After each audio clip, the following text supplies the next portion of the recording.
Start recording. Ow. There. Done. What are we doing now? Get my dice out so I can roll the shiz out of you. Wait, you're not supposed to directly try to kill me. Oh, that's what I'm doing. What? That's what Marcus is trying to do. Kill you in He's a fist supposed fight. to kill me in a fist fight. He's gonna put cement blocks in his boxing gloves. You wanna go ahead and just get started?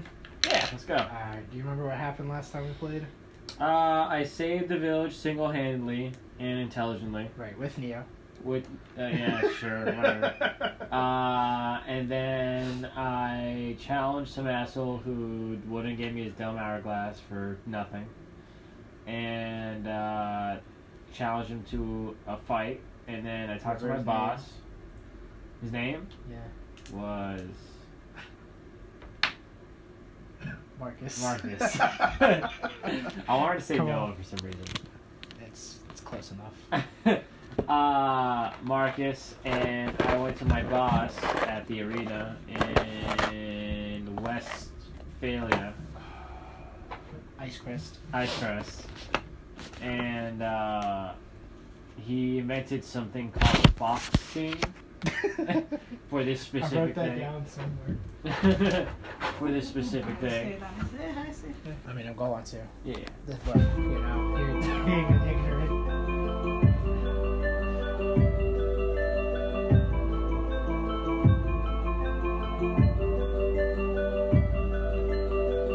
I can play that at the club. Yeah. There we go. Boring ass club ever. So you step out of the office of Caesar. I don't remember if you did anything else after that. No, I think we had it almost immediately after that. Okay. The Pumat Soul was afterwards. Yep. Yeah, so Okay, that was I'm afterwards. there. Yeah. Okay, so you guys head out of Pumat Souls after Neo bought his new set of gear, and Neo brings up the question. Wait a second. When were you supposed to fight, Marcus? I don't know. I don't know. You didn't change it all. I don't know how to do a country accent for I don't know. I don't know. There we go. Sure, that's fine. That's a good question. I didn't ask Caesar about it. So Neo brings up the question then. So what do we do now? We got paid. That was awesome. I mean, you got paid a lot. I didn't so much. You kind of making him feel a little guilty. I didn't get paid that much, so I'm not entirely sure what to do with my time now, Neo. Roll a persuasion check. Just out of guilt. It's probably 0 for you. I don't remember. Oh yeah, you're right. 18. 18, baby. Neo looks down and he offers you up 2 rubies. Oh, you don't gotta do that, Neo. He's like, I appreciate you giving me a 70% cut of that last. God, Ah, shucks, I'll take it. Alright. Neo is not even surprised by this. He just he knew that you were gonna do this. Of course. Only because I knew you were gonna do it. Neo is just an extension of you. Pretty much at this point. Alright. Well, now that I got some money, what shall we do, Neo? Hit the bar or I'm trying to remember. I think it was still kind of midday. Yes, definitely. So Something like that. yeah. I wonder if they sell tattoos in this city. Well, they wouldn't sell tattoos. They do tattoos, Neo. They For sell a price. They sell the For a service price. of a tattoo. Yeah, for a price. Yes. I wonder if they do that. Well, I'm curious too. I've been thinking about a tattoo myself. Let's go find a tattoo artist. Alright. You guys find a nearby somebody leads you to The back of the small booth. Pumat Souls. Yeah, right. a small booth area, and somebody's like chiseling away at somebody's arm meticulously. Looks like they're busy right now, but you can definitely get a tattoo as a service. Look at. I whispered to Neo. Look at that little man getting a tattoo. He's crying. He's crying. He's got tears coming out of his eyes. It hurts so much. He's just like freaking out. He's like How pathetic. This little dwarf guy. Yeah. Pathetic. But it's a pretty impressive looking tattoo as you're looking at it. He's got like it's like a stone with like a miner's pickaxe going into it. The stone, basically. Mm. But What's yeah, that supposed to mean, little dwarf man? It says, my family, we're rock crushers. We crush rocks with this tool. I don't know the name of. That's mighty interesting. Although I have hard to believe that since you got tears coming out of your eyes. He's like, just. It's painful. Like, I don't know what else to say. The girl that's actually doing the tattoo work, she's a really older lady. She's got some like graying hair, but it's like normally like brown, and you can see she's also got some tattoos on herself, and she looks up to you. She's like, I'm actually a little busy right now. If you want a tattoo, you guys can come back tomorrow. Tomorrow? How long is this gonna take you? We've only finished the outline and we still gotta fill it in. The dwarf, as she says, the dwarf's like, oh, come on! Look, little man, I think you take a break from your tattoo today and finish it up tomorrow. You clearly can't take it. I'm gonna get a simple tattoo. He shakes his head now. He's like, I just want to get this done and out of the way. And the old lady also pipes it. She's like, please, I'm trying to run a business here. Can we just... Alright, I'm going to finish up with this client, and I could get you tomorrow if you want a tattoo. Neo, you hear that? You okay with that? Neo nods his head. Alright, well, we'll see you tomorrow then. What's the tattoo parlor called? Veronica's Tattoos. Nice. Alright. It's fine. Funny enough, the tattoo artist isn't Veronica. Oh no, that's the mystery. Well, Neo, there goes our first plan. We're gonna have to find a new one. Maybe we should get a bath. I'm running out of ideas, Judith. I'm sorry. Maybe we should look for work. To the adventure board, then. Alright. Did you see me pull these out? No. Oh. Is that the adventure board? Yeah, it is. I have a whole bunch of them, so I just snipped out 3 of them.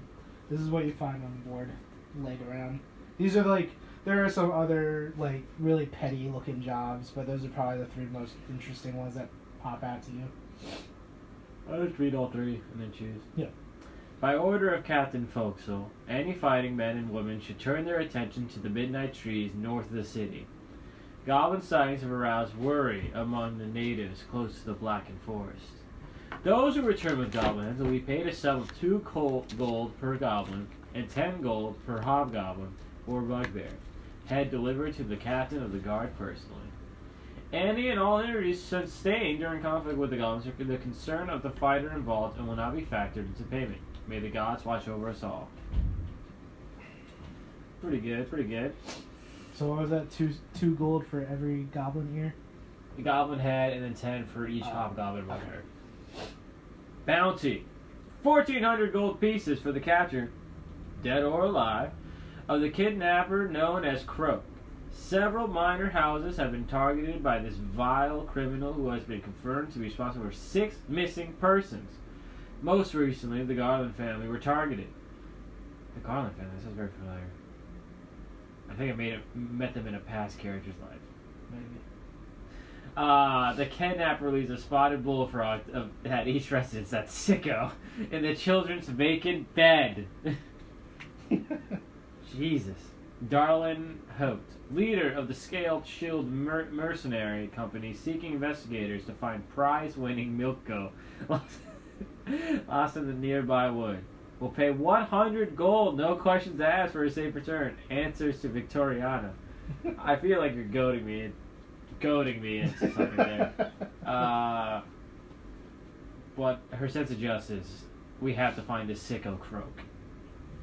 Neo thinks about it and says, they don't have any, like, you guys have probably heard word of this Croak guy, and Neo brings up that they don't have any, like, idea what Croak really looks like. They just gave him that name because of his call sign. And that finding Croak might take a really long time. Alright, Neo. Let me tell you this. Who said we were going to Croak? We're going to have Croak come to us. Now hear me out. Okay. I was going to speak up, but you go first. Now, who does Croak kidnap? I think it said that he kills people. No. Oh, kidnap. He's Serial kidnapper. Yeah, serial kidnapper. And he leaves a bullfrog in the children's vacant bed. The man steals children. Isn't that right, Neo? Yeah, that's what it sounds like. Here's my plan. We're going to borrow someone's house and we're going to adopt a kid from the orphanage. Go on. We're going to announce loud and clear that there is a child in this home who 24 hours a day is by themselves. Jeez. We're going to make this very clear. And then, eventually, Croak will find this bait and go to the house and attempt to steal our adopted child. Okay, why would Croak choose us over anyone else? Because we will advertise the missing the child who was never guarded. It won't make sense if she's never guarded if we just adopted her, though. It doesn't have to make any sense, Neil. We're going to provide her with everything she needs, or her, or him. We're not going to go... Right, yeah, sorry, Yeah. I assumed.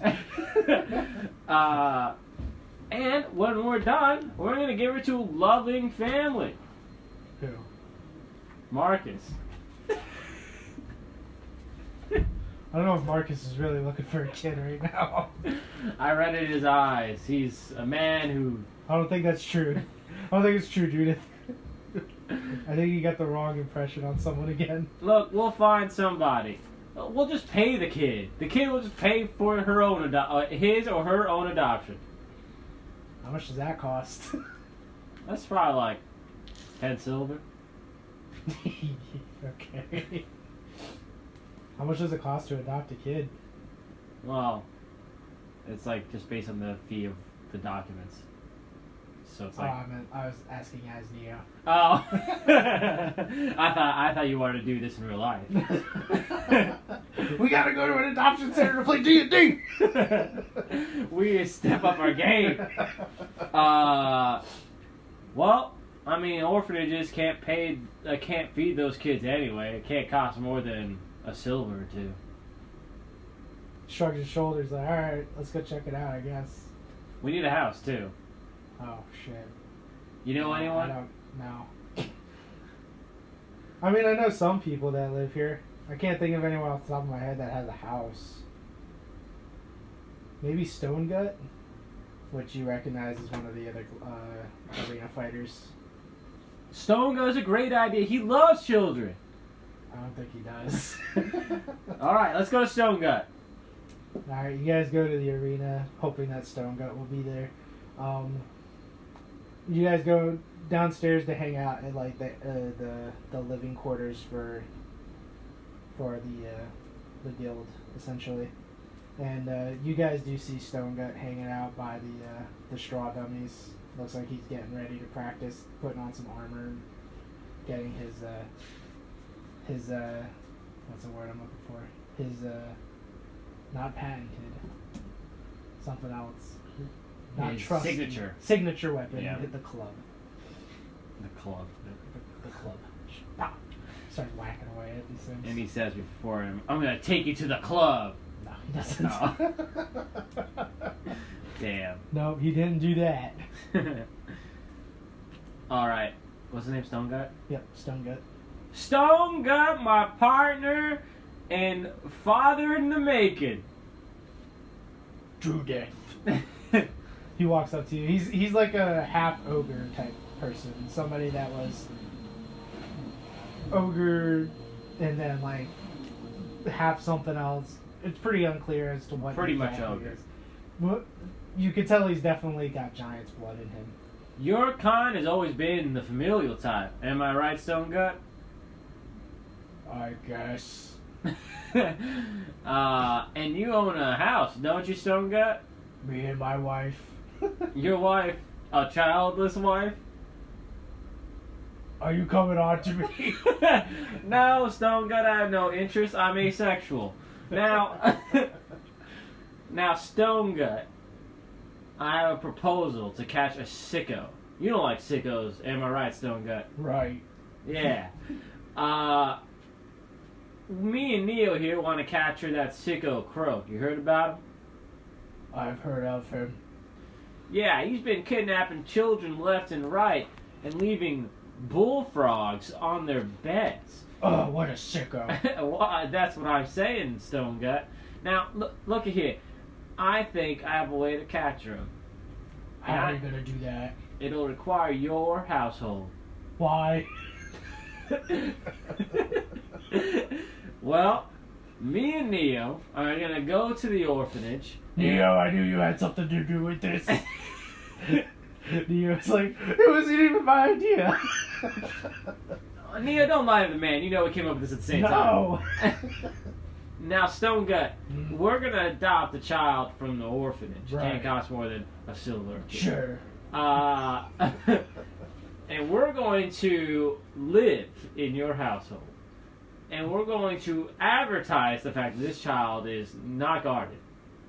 Croak is going to take this bait. I say give him a week or so. I have a question. Please let me finish, Stone No, Gut. I have a question. Okay, what's the question, Stone Gut? Why my house? Because me and Nia don't own houses. Why don't you just get a house? We ain't swimming that type of money. It's not that expensive. Look at me. Look, Stone Gut, we don't have time. That requires zoning and finding the house and checking the creaks and the cracks and the beams. No. Roll a persuasion check. That's for Stone Gut. Taking his house. Well, let me say one more thing. Alright. Me and Neo here will pay for your stay at an inn, as we live as the parents of this child in your house. Roll a persuasion check. 20. I'll explode it if you want. Oh, sweet. Oh, and because of, I remember you had an A one. ability, if you exploded a d20, you get to roll with advantage. That's for martial stuff. That's for fighting. Is it only for fighting? Yeah, pretty sure. Oh man. Yeah, martial focus, might. Right? No, not martial focus. The moves I have is a feat, right? I think it was a feat. It's vicious strike, attack spec 1, and martial focus. And I know those are all fighting based. Maybe it was martial focus. Maybe it was like Neo. I was thinking of. I don't remember.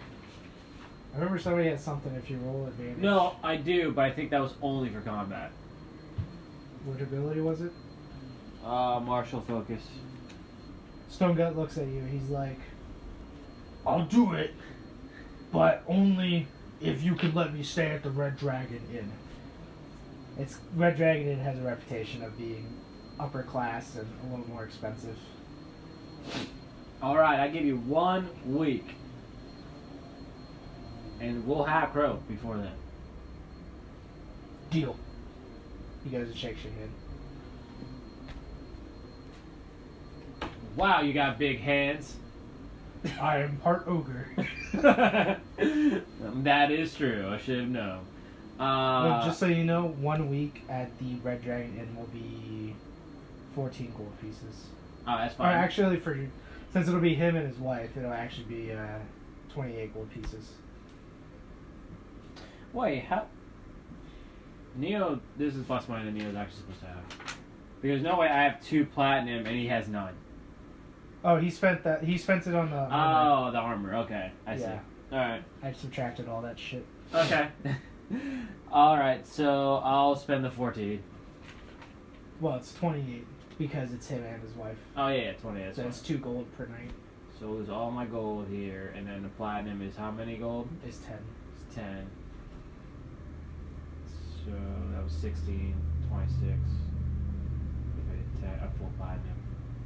Do the math for me. I had 16 gold. 16 gold. Yeah.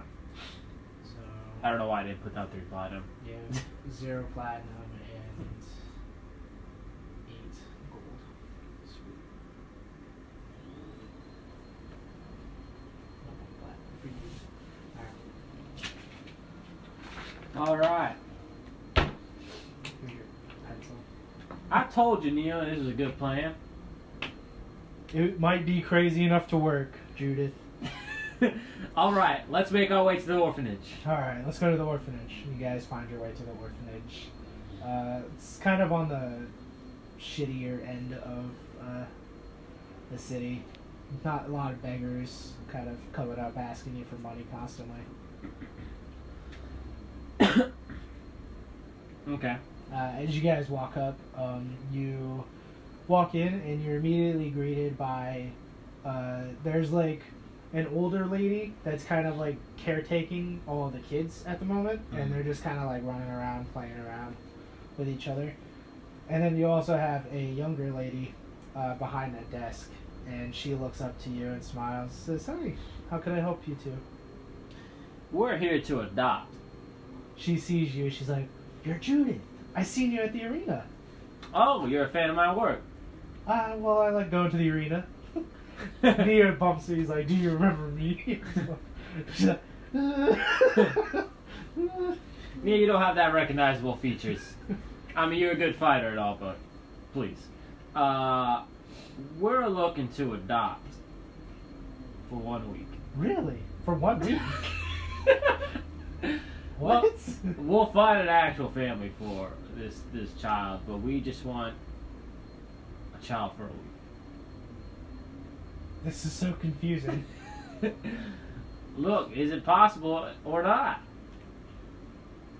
Think of it like this: these kids are doing nothing here, but They're, wasting like, running away, around. wasting away. We're gonna take this kid on a 1 week adventure. This is so confusing. What are you gonna do in that week? We're gonna have adventures. I'm gonna train them in the way of the warrior. I don't know if that's the best idea for these kids. Oh, I'm sorry. You got any better ones? Finding them a home. They are my home. The warrior's home. I have a house. Me and Neil, we have a house. You guys have a house here? Yeah, it's in. I thought you were more of the nomadic type. No, we have a house in the Sea Monkey district. Oh.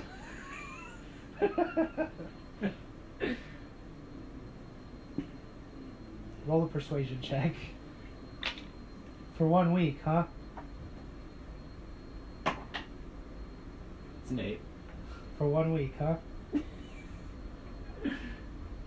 Look, we'll keep the kid indefinitely if that's what your problem is.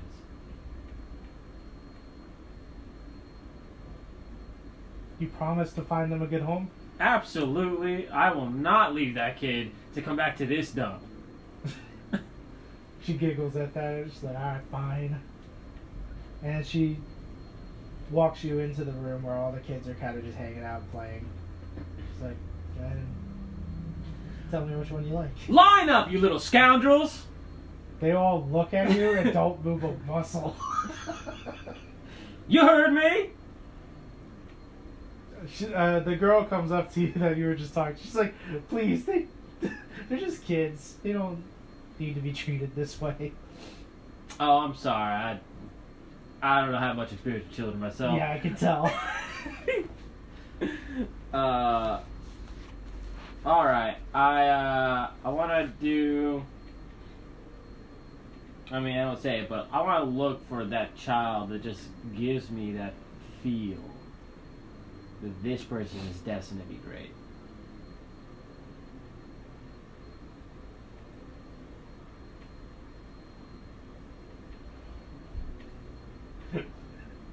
You find that kid. That maybe we do like a fucking perception check or I something. I was thinking about it, but I don't know what the fuck you're looking for. I don't know. Think. Roll a perception check, I guess. Alright. As you're like walking through them and like intensely looking at them. I grab their cheeks sometimes and look at their eyes. Sure. 17.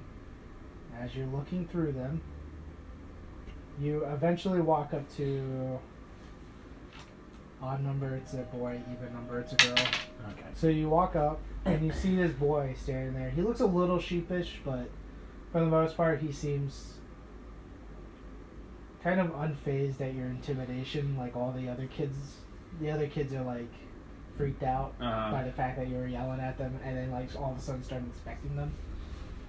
This kid is kind of just like unfazed by it. He's just standing there with a stone face as he's like following you with his eyes, basically. He seems like the most confident of the kids. How old does he look?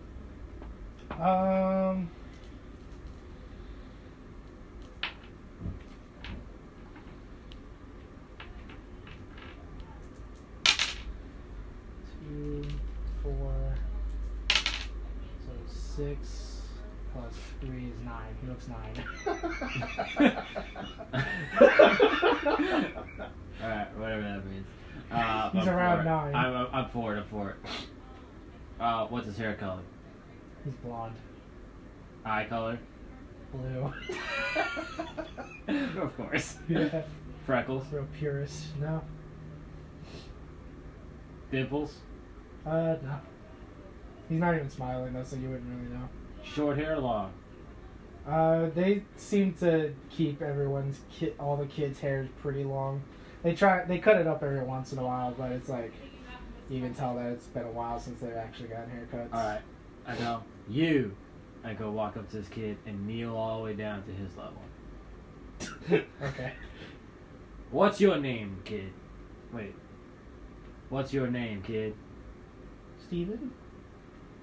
Steven. A warrior's name. Are you gonna hurt me? No, far from it, Steven. Oh, thank goodness. No. I'm adopting a heroic sound instead of the country sound. You're adopting me? Oh, well, yes. He just gives you a hug. All right, Steven. I was liking your stoic nature, and now you're just getting all sentimental. Oh, no. But nonetheless, that's fine. I grab him by the collar of his shirt. He's just like hanging there. And I bring out to the lady, like, I'll adopt him. Okay, let's put him down. Alright. Alright, you go through a little bit of processing. You can see Steven is like super excited that he's finally going to be able to get a home. And, let's see. The poor bastard. I'm going to keep that kid. I'm going to roll this. That's how much silver it's going to cost. Oh, pretty low rolls. 6, 10 silver. So you weren't actually off at all. Silver, yes. It was a gold. Yeah, 1 gold. Yeah. Alright, so I'll give him a gold. That's neat. I paid the fees.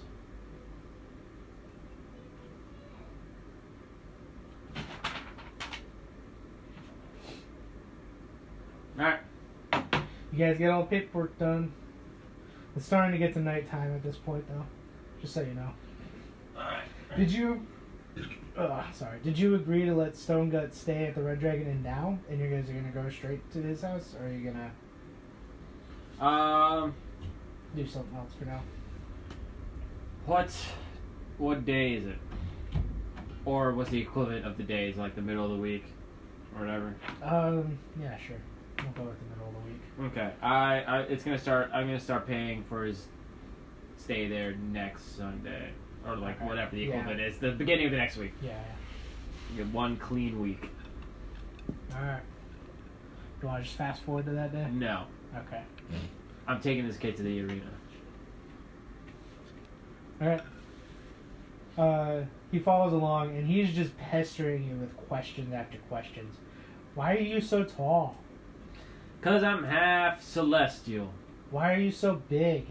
Because I'm half celestial. Why are you so strong? Because I'm half celestial. Why- Child, do you not know any other questions other than to ask about physical appearances? Why is your hair color like that? My mother was a redhead. Cool. My mom was blonde. I can tell. I think my dad was also blonde. He wasn't around very much. Seems like a lot of inbreeding in your kind. You guys make it to the arena. Is what's his face still there? Boulder Gut? Yeah. Yeah, he is. Stone Gut or Boulder Gut? Stone Gut. Stone Gut. I meant to say Stone Boulder Gut, Gut. say hello to my new adopted son, Steven. Oh. That's Steven right here. You're Steven. Hey, Steven! Hey. You're not blonde. What are you doing? I'm playing this so you can't come inside. Okay. I love you.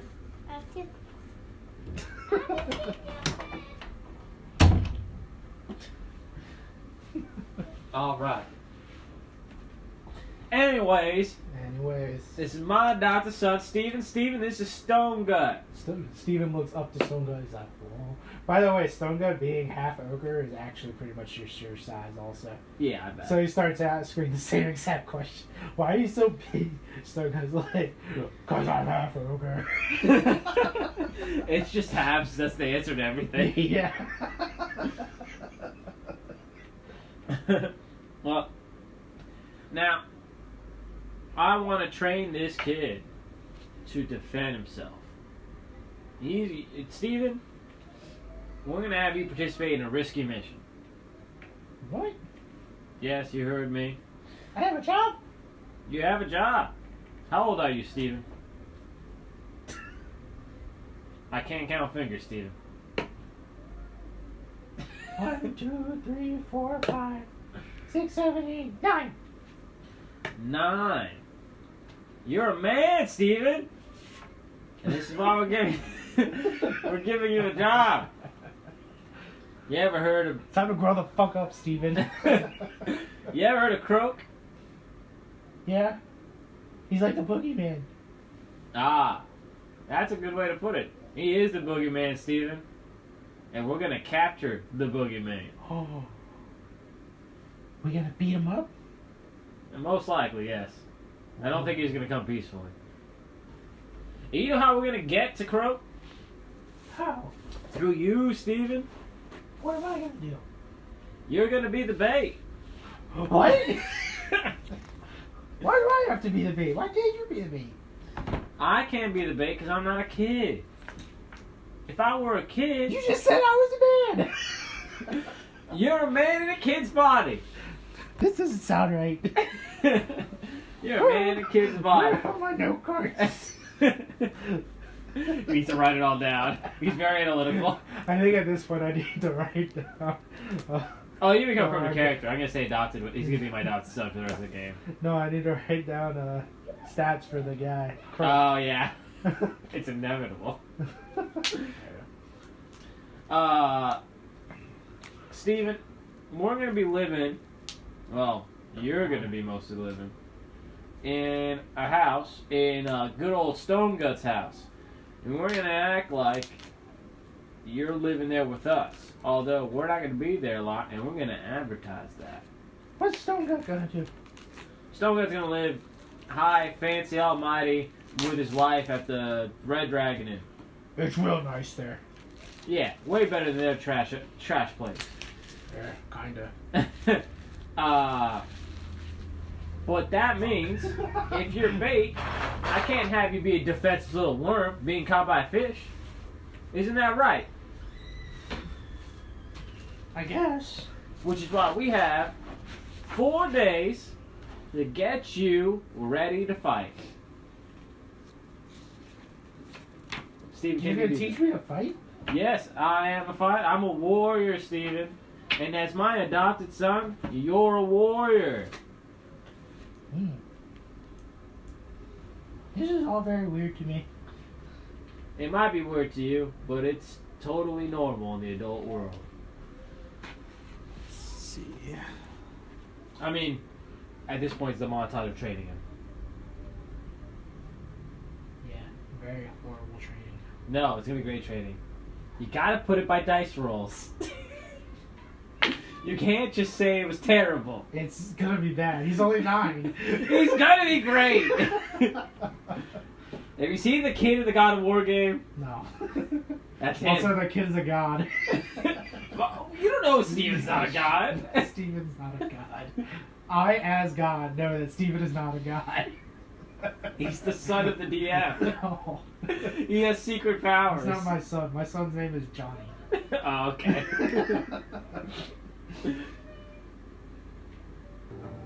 Holy cow, that is a lot. Okay. Let's change that to level 1. Rope is just gonna kill us all. It was like a treasure generator. It was like, oh, here's 3,000 gold worth of treasure that this one guy is carrying on his person. Jesus. I mean, I guess it could be reasonable, but it's like, it's just a lot. Yeah. Alright, so I want to do a training montage for that kid. Alright. You try and train him to the best of your abilities. Which is? Some of the other people, some of the other people also help out. Yeah. Like Neo, got Boulder Gut, helps out every once in a while. Stone Gut. I'm going to call him Boulder Gut from now on. Okay. You also got another arena combatant who comes in and helps out every once in a while. He's a little gnome, kind of a roguish kind of fellow. Oh, nice. All right. And you know him. His name is Rooster. Yeah, I know Rooster. Yeah. Fucking love that guy.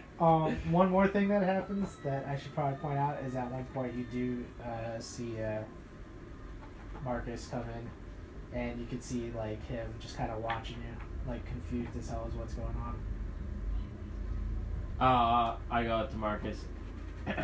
That little kid over there, he's my son. That's your son? He doesn't look like your son. Adopted. Good for you. Yep. Save a life. Steven, this is Marcus over here. He's like, why are you so tall? Steven, we're all taller than you. You don't have to remark it every single time. Okay.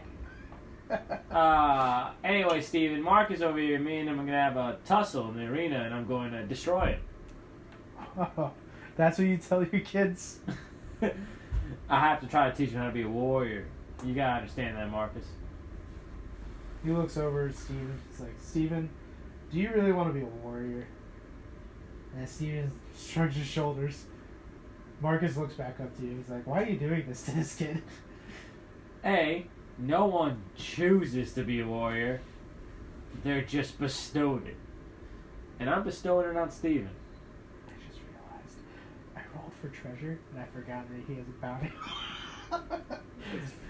It's additional. Oh, okay.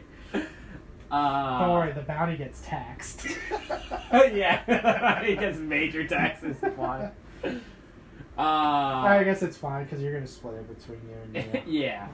Alright, so. But anyways, Marcus, I think I respect your abilities, and you have anything to teach my son in the ways of the warrior. You want me to teach your son? Yeah. Here, kid, here's a crossbow. He's like, whoa. Alright, I pick up the crossbow. A little dangerous to just hand the kid, but, I respect it. I'll have him train with it. Just, in the safety of my vision. Alright. Well, Marcus is only in for a little bit before he takes his crossbow back. I'll go ahead and let you roll. Roll a presence check to train the kid. 17.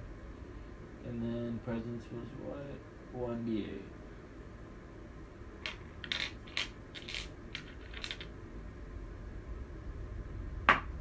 Five. So 22? Yeah. Okay. You and with like a collaborative effort from everybody else, you guys train the kid to the best of your abilities. What do those stats look like? I don't know yet. You should just have each person roll and determine what type of person he becomes. Add it all together. I mean, he's not gonna get like. He's gonna become the ultimate warrior. No. He'll learn everything. Steven. This is so pathetic. Hey, you gave him the name. HP 4. No. He has 4 HP, dude. He's a kid. I have 30, so like if I'm Yeah. how old am I? It doesn't matter. You're an adult. I'm like what, 30? So if it's 1 HP per year. No, it's not. This kid's a kid, alright? All right. If he takes a sword to the chest, he's dead. It's just how it goes, man. All right, fine. And then he knows that the daggers are sharp and he's careful. That's what one means? Sure. Gives him a very basic. I think you have a very demeaning look as to what 9-year-olds are. They're not like stupid. Well, I know they're not stupid. I'm just saying. I'm just saying in combat senses, like this is all that's for is combat. All that training, he got logic 1. Also, what the fuck is logic? You don't have any logic points. Oh wow, this kid's better than me. Yeah. He's more intuitive than you are. Alright, that sounds good to me. These kids got more street smarts than you do. As it turns out.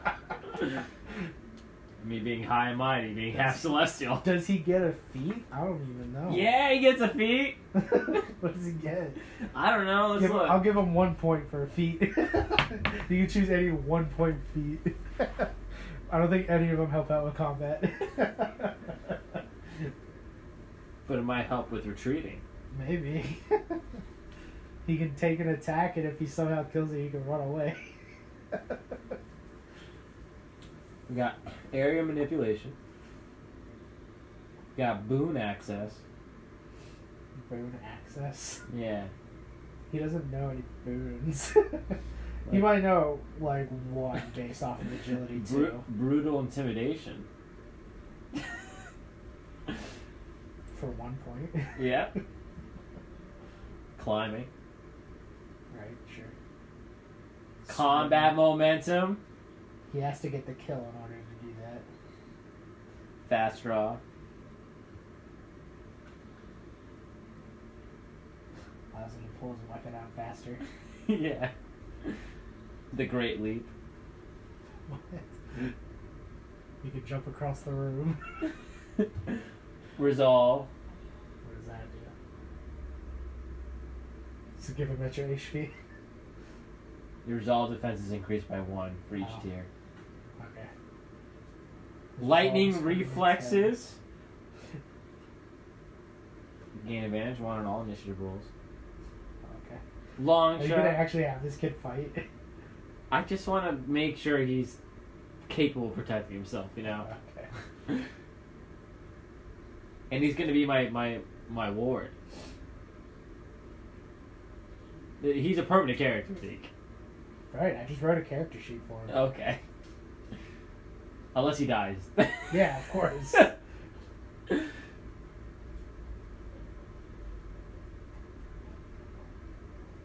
long shot slaying. Master tracker. There's a lot of ones. Superior concentration. Swimming. Could be a good swimmer in the house.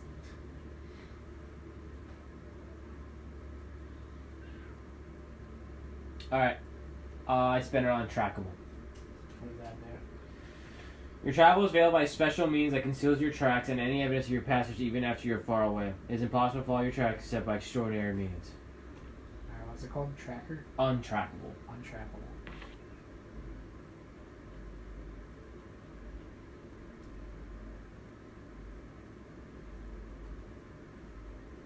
Unable to be tracked by non-magical means. Yeah.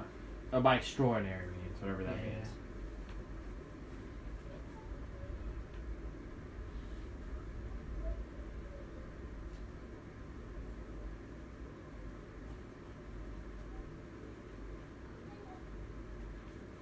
You know the supernatural section of your character sheet? That's supposed to be extraordinary. Oh, okay. So it's by those things. Yeah, okay. Okay. Dagger. Is this what you expected this night to go? No. And this is better than anything I mean, you I- expected? Pick that out. Just like I don't know how Jesus would do this, so I just threw it in there. But I handled it the way I'm supposed Sure. Dagger. to. In my own way. I'm trying to remember how the fuck I write these down. 1d6. Agility versus guard. No advantage. And that's the only thing I'm gonna give him. Alright. There's Steven's character sheet for you.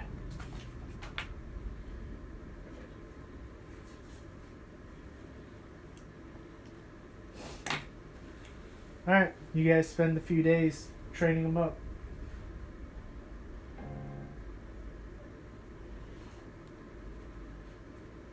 Neo walks in on their last day of training. He's like, huh, how's the little runt doing? He's doing pretty good.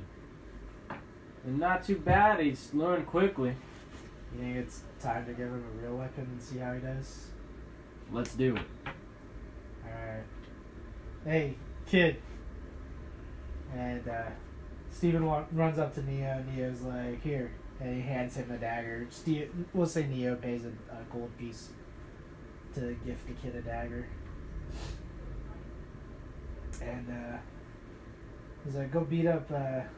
He's like, I also got you another thing. And he like pulls out like it's like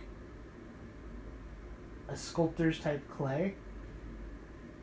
And he's like, alright kid, I'm gonna toss this towards you and I want you to attack it as soon as you can. So he's just like throwing a ball, basically. Like rolling a ball across the floor. And the kid's job is to attack it. I'm gonna have you roll for the kid. So do an attack against the ball. We'll say the ball has guard 8. Okay. So just D20. D20 plus 6. D6. 8. Alright, the ball has guard 8, so he hits the ball. Oh, okay. He's like, alright, get ready. Because you're going to have to roll a couple more times. He's like, here, try this again. Rolls the ball. So 9. 6? Oh, 9? Okay. Alright, so kid dives over for the ball, just barely catches it in time. Neo looks pretty impressed. He's like, alright, one more time, kid. Rolls on the ball one last time. 13. 13 is enough to hit. The kid's pretty quick.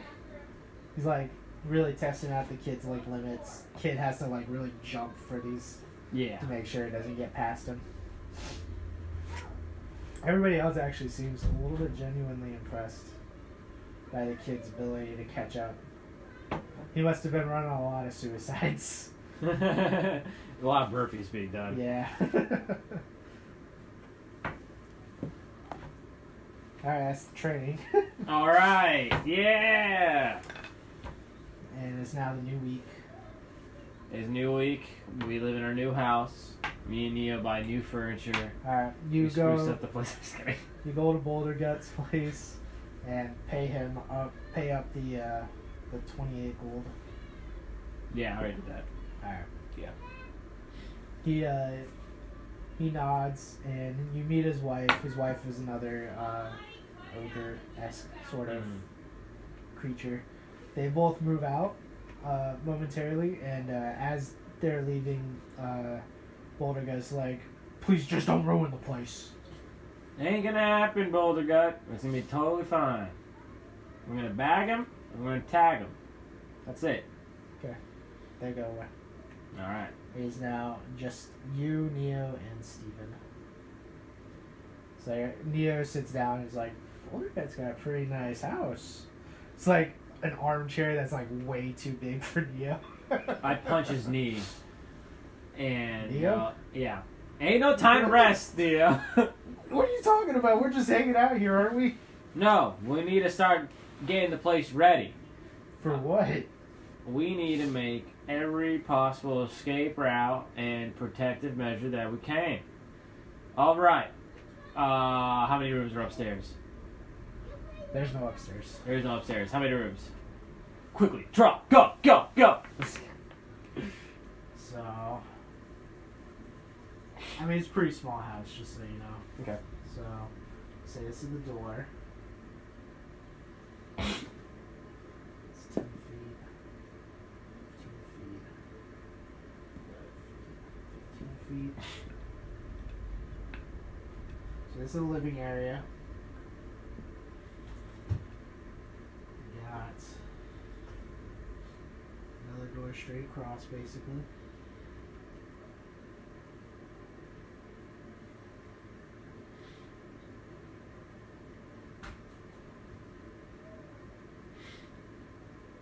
Okay. So this is the living area.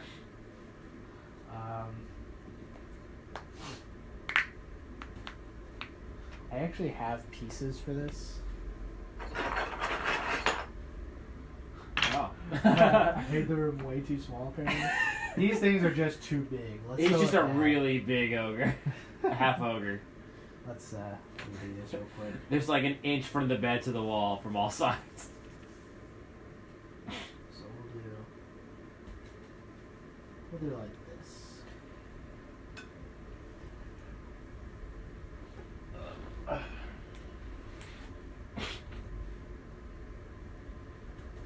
I guess it makes sense. He does need a bigger house. For big people. Yeah, man. Alright, there. We'll do that. Vaulted roofs. So, this is the bedroom. There's only one. One bed, yeah. Ain't very conducive for kids, is it?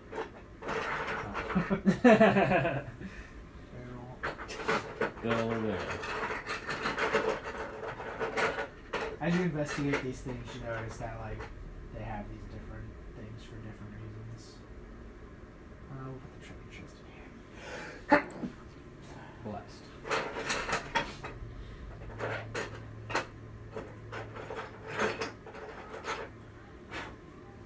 Fucking huge ass table. What's up with the chip? It's that stuff. Oh, okay. I'll have to take it on this side. Put the barrel in this corner. Alright.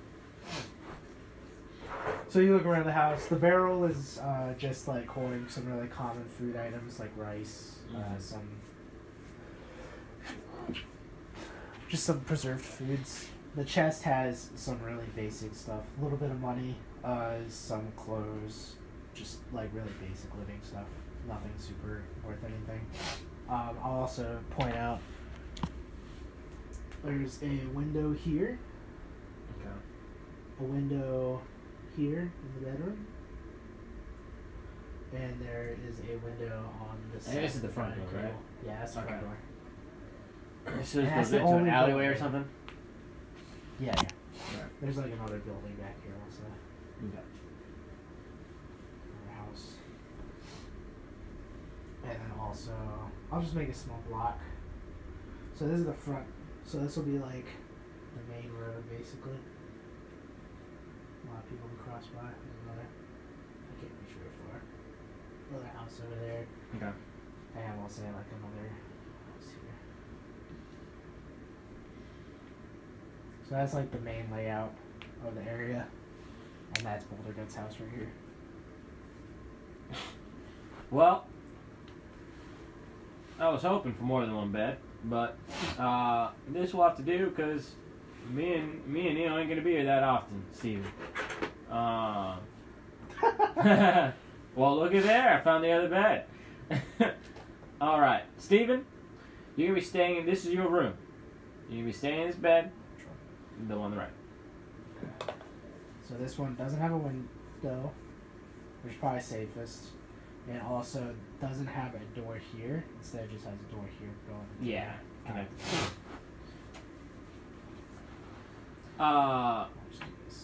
This allows for one escape route for Crow. That's what we want. Steven, I want you to say this, and you listen to me here, boy. And I grab his shoulders. Under no circumstances.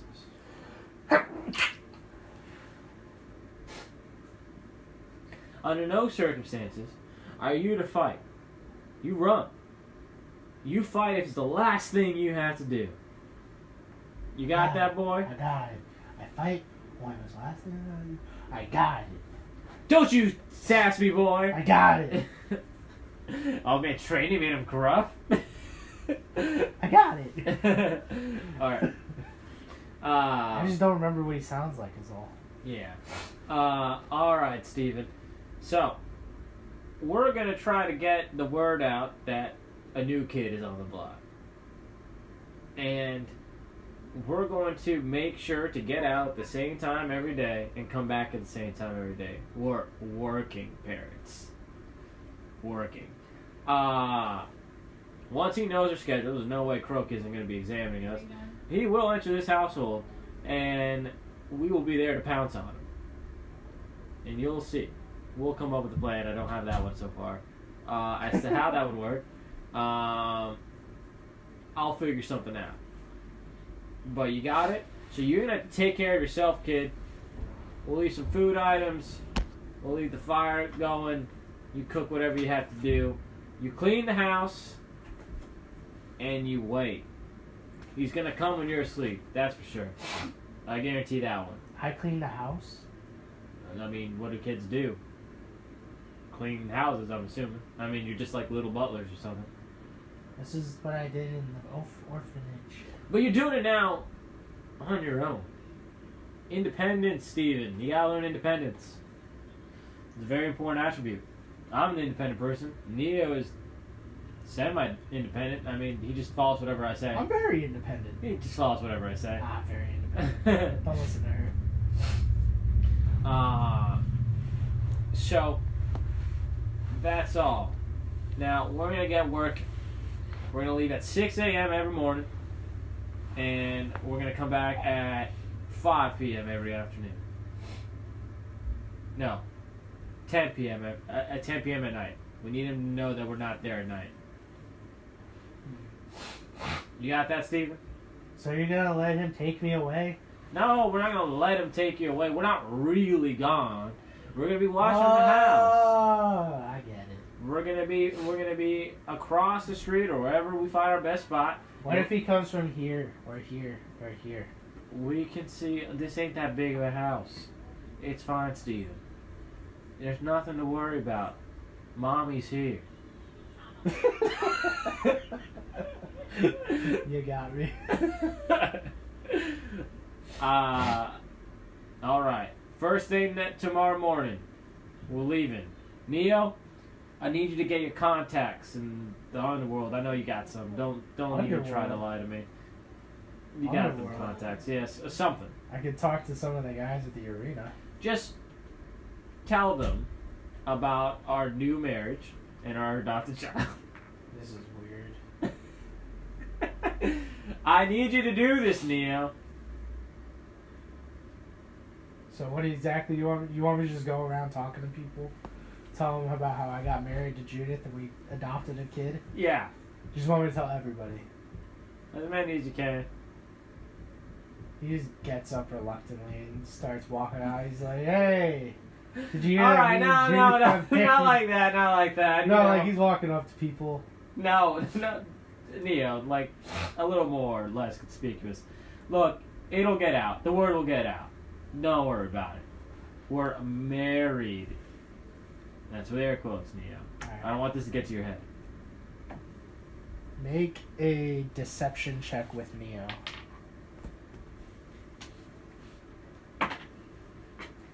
12.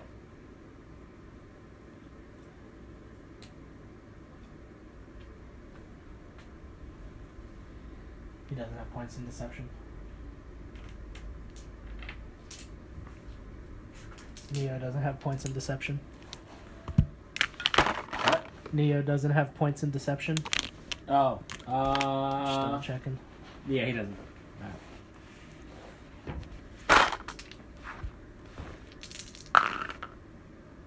12? Wow. Croak rolled really low on his perception check. Just didn't notice anything. Guy goes by. A day goes by. Alright, so wake up 6 in the morning. We leave. Do whatever. Come back at around 5 p.m. We examine from a distance behind one of the buildings or something and just wait. So, okay, so your plan is 6 a.m. You're going to leave the house, Yeah. but you're going to hide around. Well, come back. Oh, we're going to have to do things. We have lives. And then we come back at around like 5 until 10 p.m. We watch the house. So your plan is to leave in the morning, actually go out and do stuff Just for a little bit. for a little bit? Yeah. Like, how long is a little bit? I guess. 6 a.m. Let's say at 12 p.m. we start. Noon we start watching, not 5. Noon. So you leave the house at noon, or you? No. We leave about 6. We come back to watch the house Okay. at noon. So, okay, so go ahead and position where you want Neo to stay and where you want Judith to stay.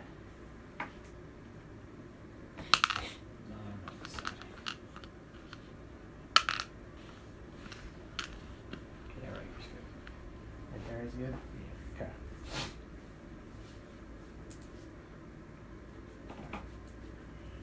Good. Just so you know, there's also another building here. And we'll say that these two spots are pretty vacant at the moment. Okay. Does that make you want to change your mind or not? I mean, like, I'm assuming it's not just a completely empty alleyway. There's like shit between these houses. Sure, there's like Barrels and shit. Like he's just hiding there and saying. Yeah, so like. And she's got a cloak on, just completely head to toe, just looking. She bought a cloak. I don't know which one that's gonna cost. And she had this cape thing. I don't know if it's a cloak, but Barrel next to her. yeah. I got this shit for days, boy. There, we'll do that. Okay, that's what you want? Yeah. Okay, go ahead and roll a perception check for both characters. And I'm gonna say for I rolled a 20 with. I'm gonna say for Judith, she gets disadvantage. Well, she rolled a 20. What's your perception score? For some reason I erased part of it, but left a 1d6. Did I not actually have a perception score? Is that what we found out? I don't know.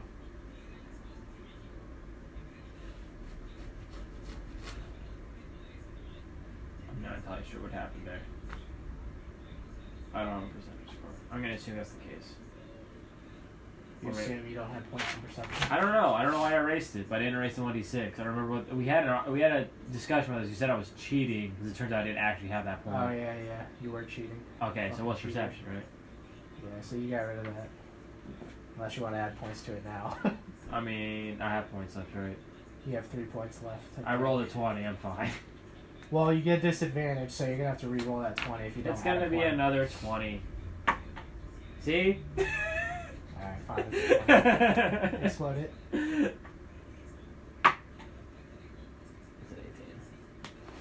That's okay. So you roll a 38 for Judith. Now roll for Neo. 5 plus whatever his perception is. He doesn't get disadvantage. He's got 1d6. 5.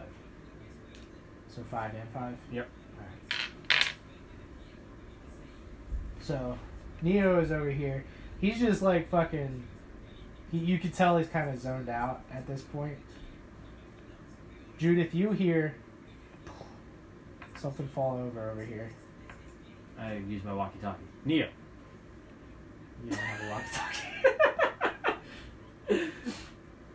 Alright. What do you do?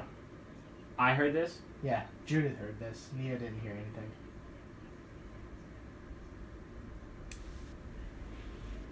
Alright, I quickly move from around the building to the left side of the building to look into that alleyway. Alright. just in that moment, you see a figure, a shadowy figure dressed in a cloak, jump in through this window. Did we just leave the window open?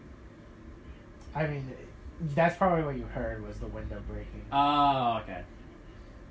Okay. I made it seem like it was this being knocked over, but yeah. Okay. Man, I should have made a communication system. Make Neo roll perception again. One more time. 19. Plus D6. 1. Alright, 20.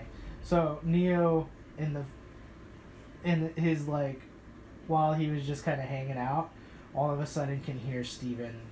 Sounds like he's crying for help. Take that away real quick.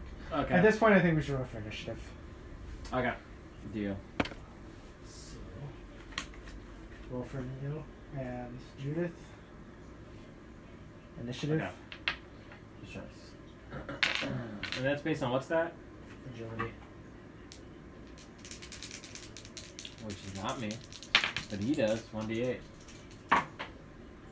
So 20 for Judith, 2 for me. Probably should not rolled at the same time. Yeah, that was a really stupid idea. Whatever.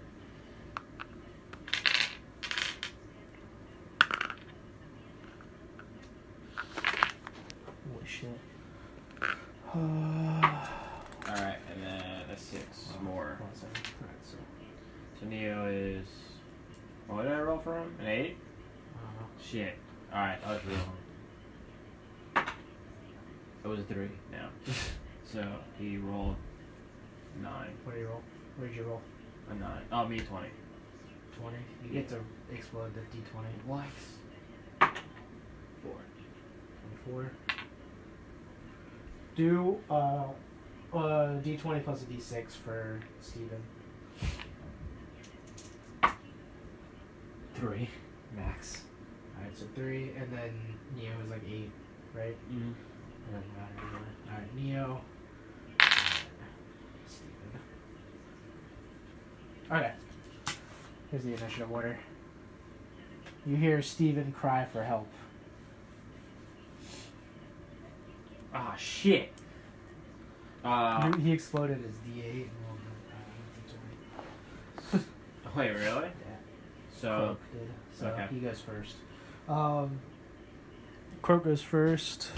You don't know where Croak is at the moment? no, You just saw him jump in to a window, or Judas saw this, and Neo heard a cry for help from Steven. And you know that Steven is supposed to be in this room. And there's no way other way out except for the window or for There's a door or a window. windows. There's 3 windows and a Yeah. front door. Go ahead and roll one more. Roll a logic check for Judith. Okay, I have one. 10? I'll say with Judith's perception plus the logic skill, you could tell that this person, Croak, was moving very, very fast. Interesting. Let me figure something out real quick.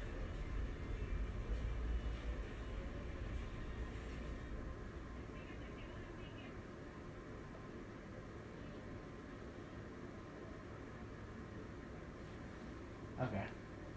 Okay. So, that's all you get for now. It Yeah. is now Judith's turn. Alright. I run straight into the Alright, so 1, 2, 3, 4, 5. Oh yeah. alright, so when you get in here, you don't see anybody yet. You do see that the window is broken into, though. Yeah. But you do hear what sounds like struggling coming from one of these 2 back rooms. Go ahead and roll a perception check to know which one it might be. I rolled a 1. Yeah, you could just tell that there's some struggling going on somewhere back here. Yeah. Alright. It is now Judith's or Neo's turn. Unless Judith, you want to do something else while I mean, I you're can in move there. one more, right? 5, 6. You can move again. You can do a movement as an action. You can do another action if you want to. And maybe you want to try to buff yourself up some way or something. That's what I was thinking. And you do still have one more square of movement if you want to. Yeah, I'm moving a square. Alright. I'm always interested how I can do barrier successfully. I kind of want to take pictures of this. Yeah, go ahead. Because like every time I do this, I feel kind of bad on the YouTube video where it's just like we're talking about all this and nobody ever sees anything. Sense. That's why most of them don't do grid combat during recording, unless they're doing video. But I think a picture should get along with what we're going for.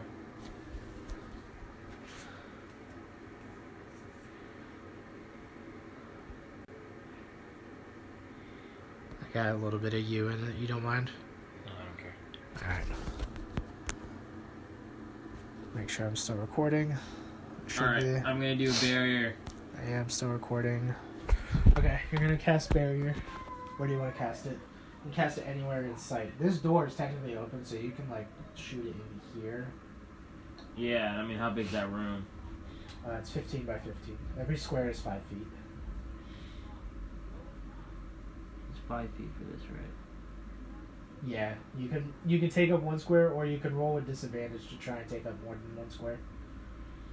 Every time you do it, it like expands by another, like 5 cube. I apply it next to the bed. It's on here. Okay, I'll allow that. And I will try to expand it. So it expands evenly. Like one So, tile like- expansion is literally everything else. So like instead of just being this square, it'll be like 4 squares. Okay, before that's expand what I it. want to try to do. Okay, so you can do that. Alright. So you're gonna roll. You get disadvantage 2 because you're doing multi-target. Yep. To increase the thing. So you get disadvantage 2 on the roll. So what is your creation score currently? It's 4. So you're gonna roll d20, and you're gonna roll 3 d10s, and you're gonna take the lowest d10. 3d10. Yeah, because you Oh, normally roll yeah, 1d10. yeah. So you get disadvantage 2 because of multi-target. I think that's all. Yeah, you only get 2, I think. That's a d10. D10, right? So I got 3. Oh yeah, you have a percentile. So yeah, you roll all 3 of those, and you take the lowest of the d10s. Alright, so the 20 was a 4, 8, 4, 6. Yeah, so you don't roll high enough in order to cast the entire spell. I'll allow you to keep it on that one square though. Okay. It probably won't help much, but No. Alright, that's it for mine. I'll leave a marker there. That was another thing I wanted to do is I wanted to make markers so that way we can use this type of stuff. Leave a spot there. What do you want your barrier to be? Hindrance. Hindering. Alright, and it was it's the lowest power level by the way. Yeah, yeah. Alright. So hindering will slow them down. By half speed. Yep. Okay. It is now Steven's turn. I guess I'll control Steven. I don't know where he is. Yeah. Well, you told him to stay in this room. But you don't see him yet. It's cool. Where did I write Steven? I gave him to you, didn't I? Yeah. I'll control Steven. You told Steven to attack only as a last resort, but he's pretty cornered right now, so I'm gonna make him attack.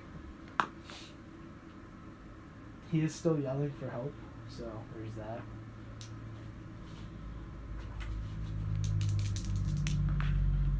This is Crook's guard.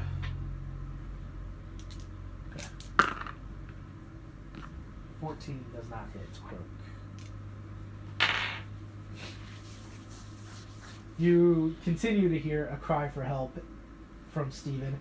Since he is crying now, like specifically yelling out, shouting words instead of just hearing rustling, you get the sense that Steven is probably somewhere in this like corner of the room. Using them as guard, like to guard himself. Smart, Steven. The chest, technically, you can still walk over it. It's just double movement. Alright. Whose turn is it? Back to the top. So Croak's turn. Wait, Neo is on a turn? Oh, Neo was supposed to have a turn. I thought Neo already took his turn. No. Alright, go ahead and room Neo. Neo was before Steven? Okay. Yeah, I went before Steven, my bad. Alright, that's fine. What was there here? Yeah. 1, 2, 3, 4, 5, 6. That's all I got.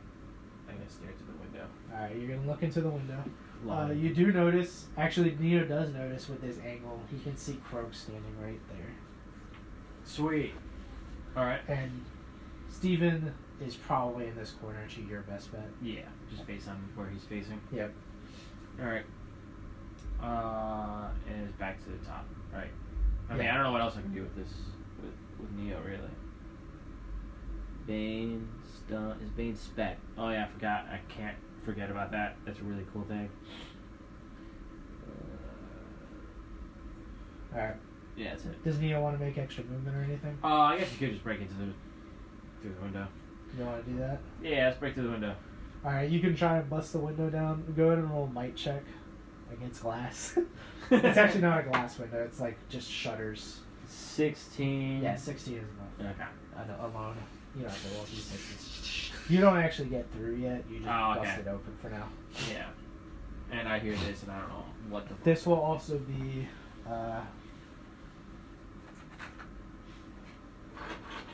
heavy terrain, so I'll just put this there to mark that. Okay. When Neo does that, Croak looks over. I have Betrayal, which I don't use anymore. We can use those tokens as shit for this. So next time. Okay. So yeah, when Neo busts in through the window, Croak looks over. What Neo sees is this little guy just like hunched over, and he like has this weird like deformed kind of face. Of course he is. He's got like really crooked teeth, and it's all like yellow, and the eyes, Croak's eyes are like sharp green color, like a really like almost bright, piercing light type of green. Gross. And when that happens, Croak goes ahead and takes his turn. So Croak is going to do 5'10" to get over the chest, and he's going to attempt to grapple Steven. The might points. Oh. Okay. So he's going to attempt to grapple Steven. Go ahead and roll for Steven for me. Steven had just a d20. Whoever rolls higher wins this grapple. I rolled an 18. It's a 9. Okay. So he rolled an 18. So he successfully grapples Steven. I need to see what the rules are for movement. For grappling? Yeah. Isn't it in the vein? Yeah. I think it's called incapacitated specifically. Or maybe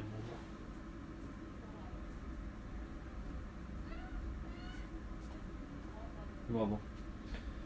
You check that move from its current space. If you invoke the vein, we might roll. If you go up to here. We're both immobile. Wait, there's incapacitated.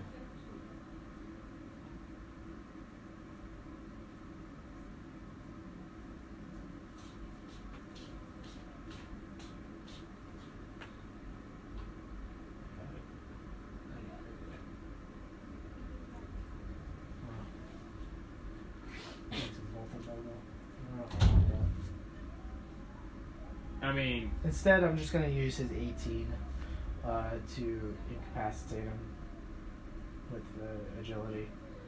I'm pretty sure that Steven's toughness is really, really low. do you think that? Yeah, I do think that. Just because it's creative. Toughness 10. So yeah, he incapacitates him, picks him up as his action.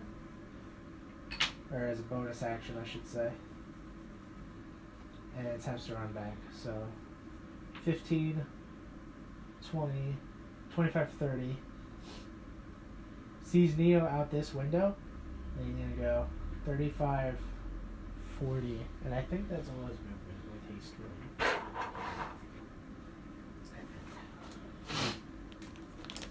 really.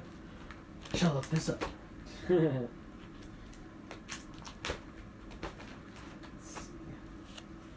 Haste, power level 4.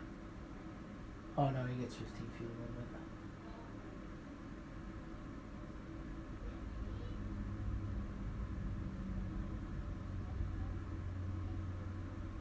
Oh, that's a good thing to know. Okay.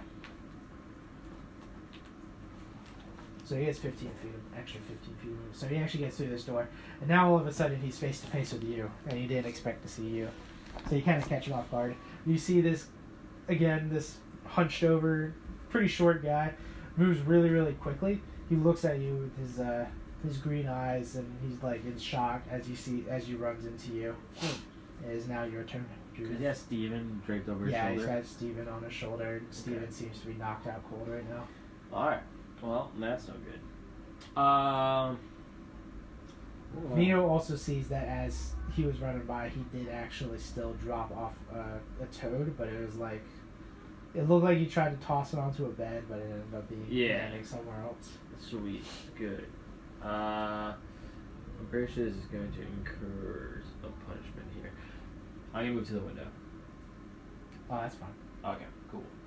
And then, so I'm blocking the way to the window, and I'm going to not attack. I'm afraid for Steven. Oh, you know what? Can I do disarm but take off Steven? Use it to just take Steven off his shoulder?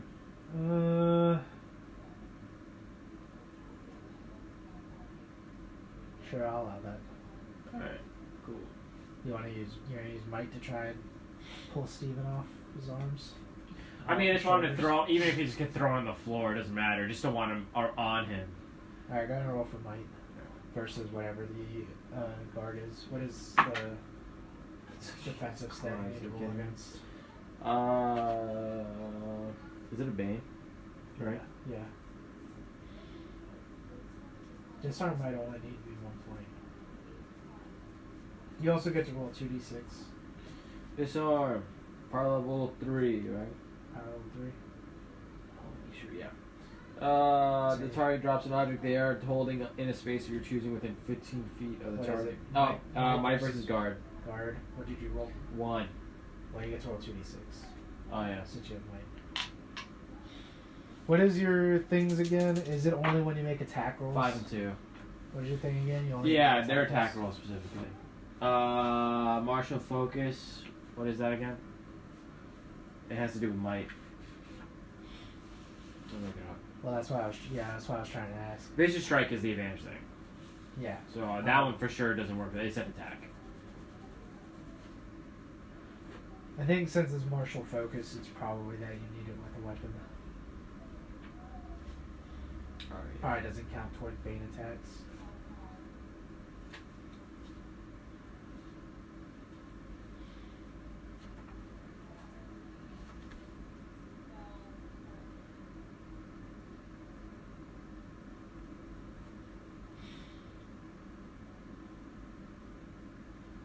Whether you through brute force, through the position. This is vicious strike.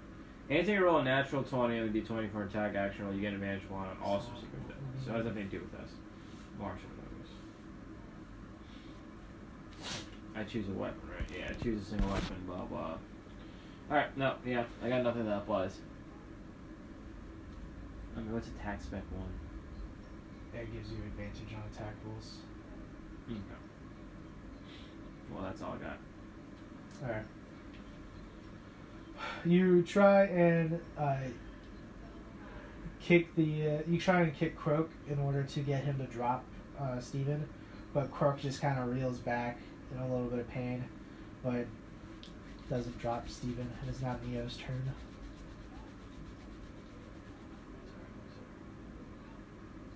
Okay. Neo's gonna try to get inside. Yep. So So he can do that. So this is 5, 10, then 15, then you do 20, and then he's right past the doorway. Alright. He's gonna go.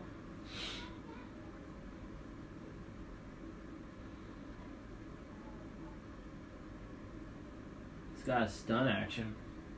Yep, he could try that. Alright, so I'm gonna try stun. He's gonna try stun. Okay, so you need to roll d20 plus might versus something, and I think he gets advantage too because of the feet. Yeah. Yeah. Yep. Okay, so That, or you can make a regular attack roll. It's up to you. And then if he exceeds by 5 points, then he automatically incurs a stun. but I mean, isn't that more guaranteed if I actually do a stun? Well, if you go for a stun, you have a better chance of getting it off, but you won't do damage on top of it. It's just up to you. I'm just hoping he drops Steve. I need to connect Steve. Gonna stun him. Alright, go for the stun. D20 plus 2d6. Oh my god, I won. And he gets advantage 6 too. and a 5. Reroll the 5. Reroll the 5. That's advantage A 1. 1. Reroll the 1. This is advantage 2. 6. Alright. Explode both of the 6s. So that's 12 plus what was this number? That was a 1. Alright, so 13. So explode the 2 6s. 13 plus 3 is 16. Is that enough already? You already have enough to do it. Alright. Okay. Doesn't matter which one it was. So Neo runs up and takes his shield and bashes Croak to the back of the head. Give me stun. Do you have stun? Yeah.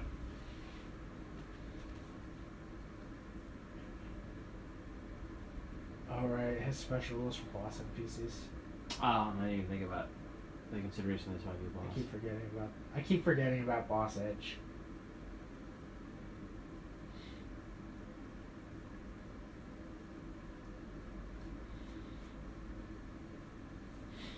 You gotta remember boss edge. Yeah, I do gotta remember that. You're right.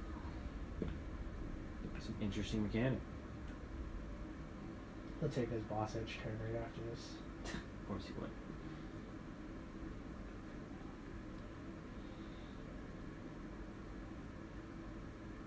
Okay. Doing this doesn't force him to drop the kid, but it does force him to make it so that way on his turn he can only do one of those 3 actions. Okay. Cool.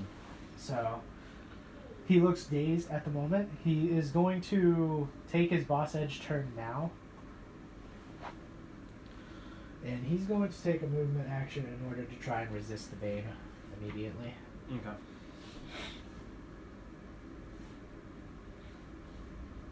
Which I think is just a straight D20. 11 or higher is resisted. He rolls a 6, so he is still stunned. It is now Steven's turn. Steven is incapacitated, and he does not wake up. It is now Judith's turn. Alright. Can I just grab Steven? You could try. Yeah, grab and just throw him to the side. So might roll? Yeah, make another might check. Actually, that was 2, right? 2d6? No, 1. Anyway. Yeah, 2. Alright, 19, 3, and 5. Okay, yeah, that's enough. You grab onto Steven and rip Steven out of Croak's arms. Croak kind of like does this weird like hissing kind of sound to you. Almost as if he's trying to speak, but it looks like he can't really get his words out. And he's going to take his boss edge turn again to try and run away from you two. So I'll go ahead and let the 2 of you take an attack of opportunity right now. Can it be something to get him grappled? No, it can only be normal attacks, I think. Okay. Then they will both attack. Let me look it up. You might be able to do Bane attacks.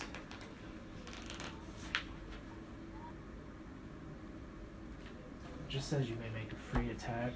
That's fine. That's I think this is Bane's. something we discussed last time too. So you can go ahead and make an attack with both Neo and Judith if you'd like to. We'll also say that Steven has been pulled away Aside. from here. Alright, we're gonna have him to death. Alright, so might roll, right, for my attack? No, that's not how it works. I don't remember how attacking works. Yeah, might roll. Okay, cool. Judith gets D8s because of her whatever.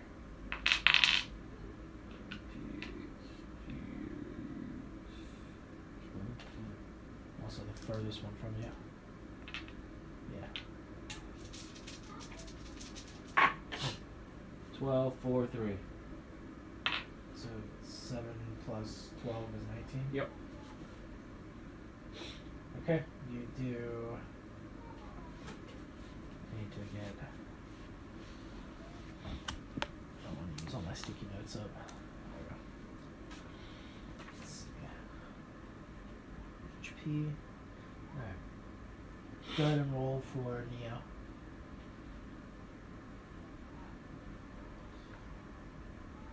Go ahead and make an attack for Neo as well if you want to. Yeah.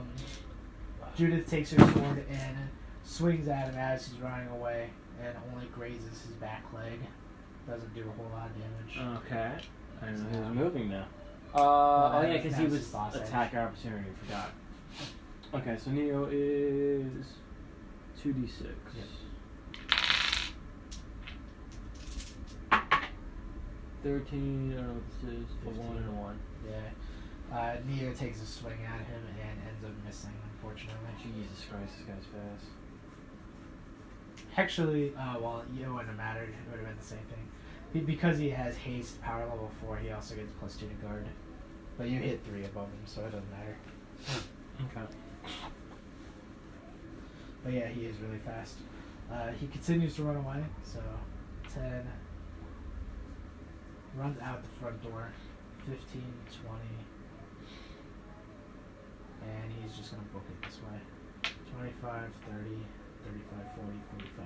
Damn. He's just running away. Super fast. Jesus Christ. Alright, my turn? Yes. Alright. That was his boss edge turn, I believe. Who's faster? Actually, no, I think that was his turn. That was his turn. You did a boss edge to... No, wait. I thought the boss edge was to get move. How much can you move for the boss edge? Is it the same distance you always have? Because if that's the case, he can keep moving. Because it's his turn.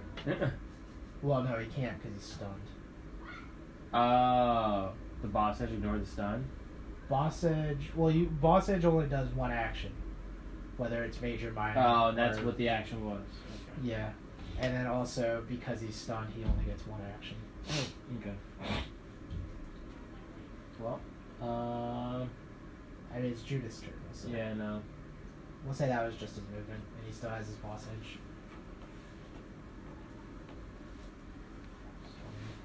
I shout, has anyone seen the weird...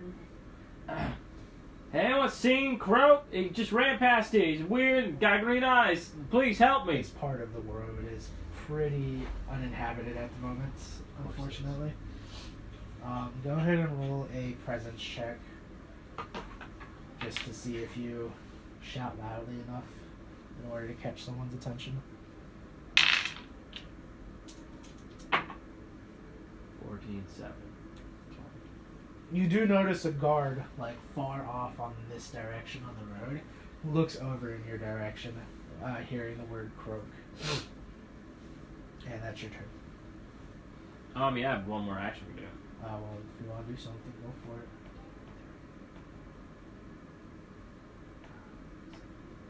Go. Alright, Neo. Neo. I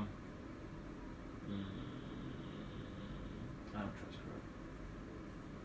You shouldn't. He's a kidnapper. Serial kidnapper. Alright, Neo stays behind to watch Steven and slaps him in the face to see if he wakes up. Yeah, Steven will wake up if you jostle him around. Yeah, alright, that's what he did. Steven, are you... oh, you're Neo. That's the end of Neo's turn. Oh, okay, I was gonna say, you're Neo, so you... Well, during combat, you kind of control. Oh, okay. Steven, are you alright? What happened? I saw this weird green guy. He was pretty weird, but, like, it didn't hurt you, right? No. Alright, good. Okay, well, your mom's out there chasing her. Okay. Is that Neo's turn? Yeah. Oh, wait, no, actually, you know what? No. Steven, hide in the chest. I'll be back. I'm gonna help your mother. It's a pretty small chest, actually. I don't know if Steven will be able to... Hide under the bed. Alright, that's fine. Steven runs away on his turn. Alright, that's his movement. 20, 25, 30. That's where Steven gets on his turn. Croak's boss edge. He's going to attempt to run away again. You actually only get one minor action per turn, so you can't do another attack. So he's just gonna keep running, and he runs away another 45 feet. Oh, so like that last attack opportunity counted as the Yeah. one for this turn Yeah. until next. Okay. So he runs away. He continues to run. Okay. He's out. Actually, no, I don't roll for resist. Because that's an active thing. So he just basically continues to run. Damn. Another 45 feet. You could probably maybe keep catching up to him, but... At what cost? Yeah, right? I mean, he's got to stop somewhere. Maybe.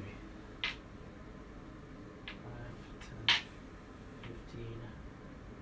5, 10, 15, 20, 25, 30, 35, 40, 45. He's like over here running behind buildings and shit.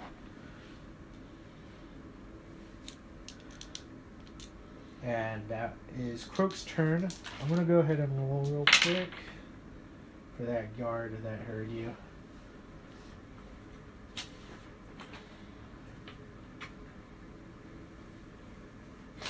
Slow process. Yeah, it doesn't work so well. Let's see. Guard rolled a 21, so he goes after you do.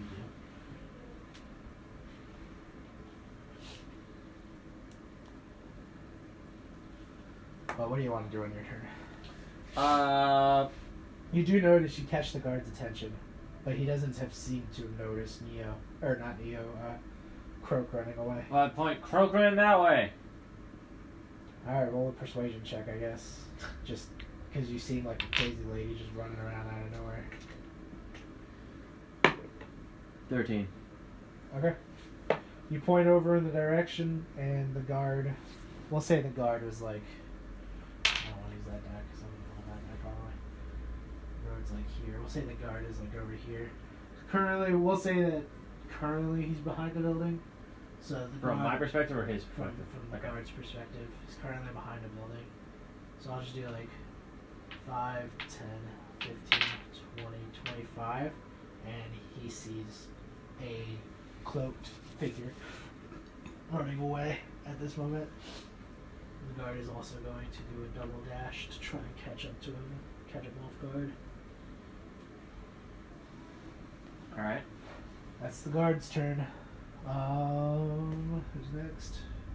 I'm gonna make him do his boss edge now.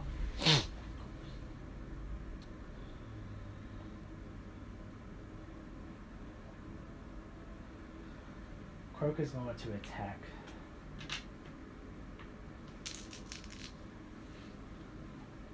I'll use those pleb dice.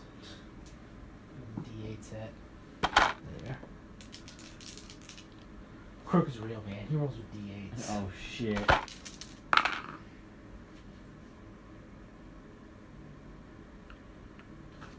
Alright.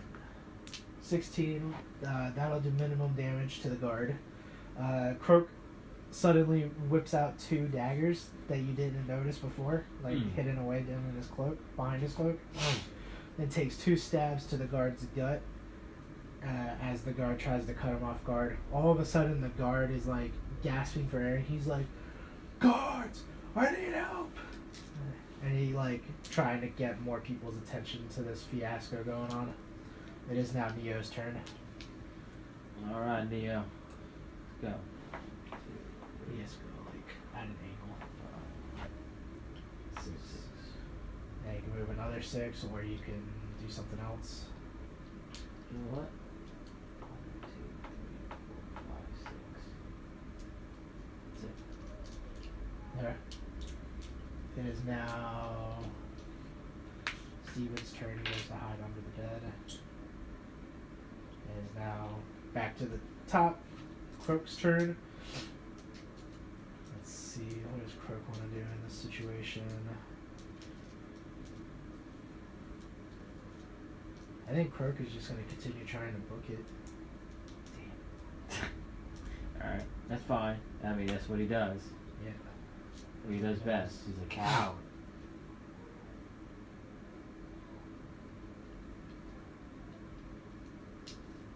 Yeah, he's just going to try and book it. Run the opposite direction. Neo and the guard will both take attacks of opportunity. Sweet. So you can go ahead and roll for Neo. I'll roll for the guard. 10.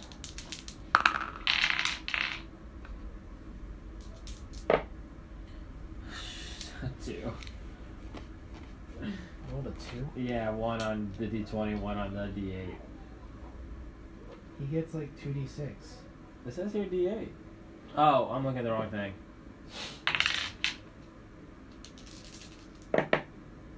Alright, 19 on the D20, 6 on the D6. He should have rolled the d20. Alright, then 1 loser. then. 1 on the D20, 6 and 3. 6 and a 3. So Yeah. that's 10. Reroll the d6. And the 6. 4. 14 does not hit Crook.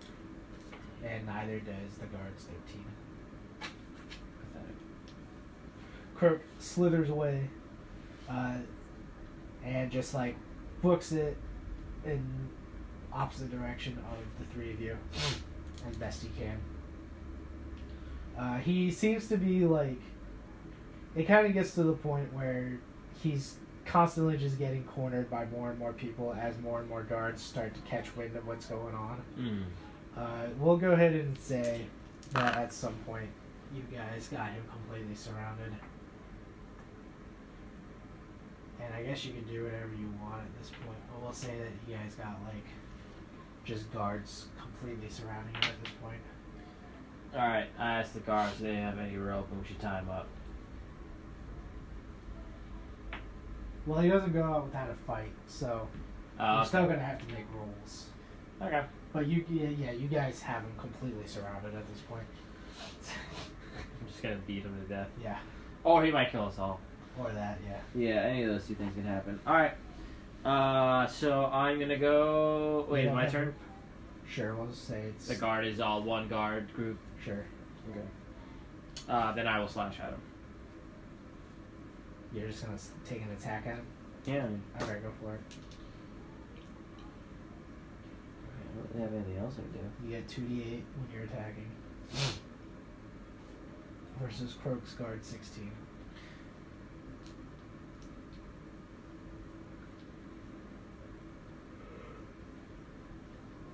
He is still stunned. Yeah. Okay. So get my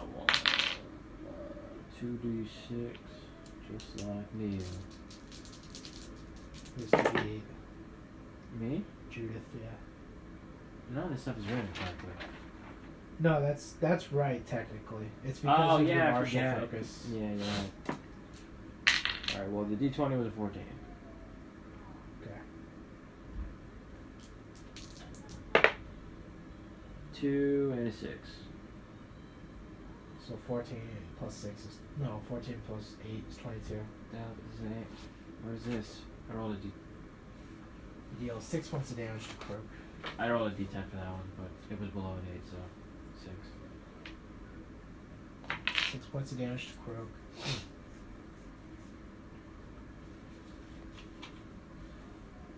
Okay. The guards' turn. The guards are all just gonna try and manacle him. So, I'll just have them roll might versus agility. Might. Guards' might versus Croak's agility to try and slither away.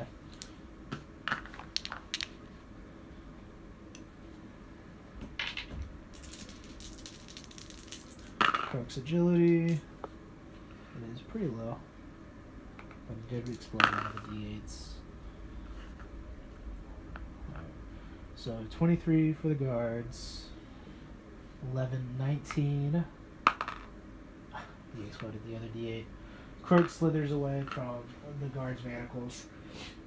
That's the one thing that the guards attempt to do is to try and like secure him, but he's too he's just wiggling out of everything the guards are trying to do. It's now Neo's turn.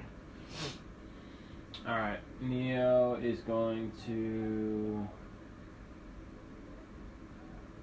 He's going to attack him, and it'll be replying. I mean, you can't spike stun again because he never successfully got it off. But. Yeah. So attack. Okay. 2d6s. You might be able to do other banes if you want to. Just make sure it's something that Neo can't do. Like might based stuff generally. Like maybe incapacitated would probably work with might. I don't know. That's a thing.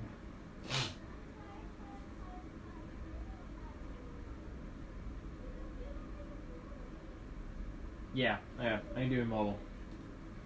Immobile? Yeah. I mean, he's pretty immobile right now. Oh yeah, you're right. Target is immobile. It can't move current space. I see. But incapacity is not might.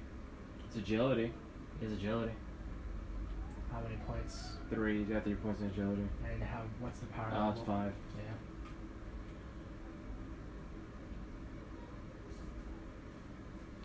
What do I want for dinner? Food. It's a Family Guy joke.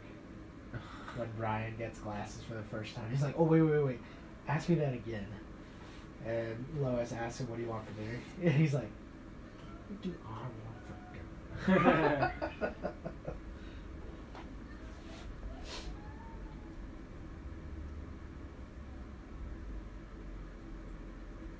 Fuck I it. mean, immobile is grappling, so I'll Yeah. just grapple him. If that's what you want to do. Yeah. So I roll my roll. Yep. Versus guard. Sure. An 8 and a D20, 3 and a 2. What? So 13. That does not work. He has guard of 16. Jesus Christ, dude. Alright. So now, well, Neo could probably still move or something. I'm not gonna do that. Alright. I'm gonna give this little worm a way to squirm out. Croak is going to make Giant stabs at you now. This is where he rolls a fuck ton of damage. He's desperate. 11, 16 versus your guard. Me, Judith, Yeah. 17. Alright. He takes 2 stabs at your guard, or at your torso, but your medium armor, whatever that may be, protects you from the My piercing, sheer abs. protects you from the stabs, Mm-hmm. from the daggers.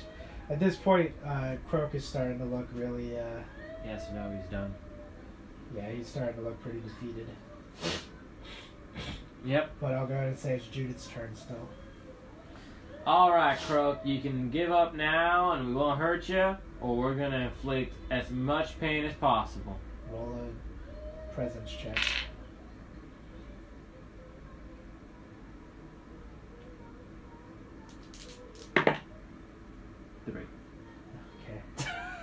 Okay. He just gives you another hiss where it sounds like he's trying to talk, but again. Alright, I slash at him. Alright, then.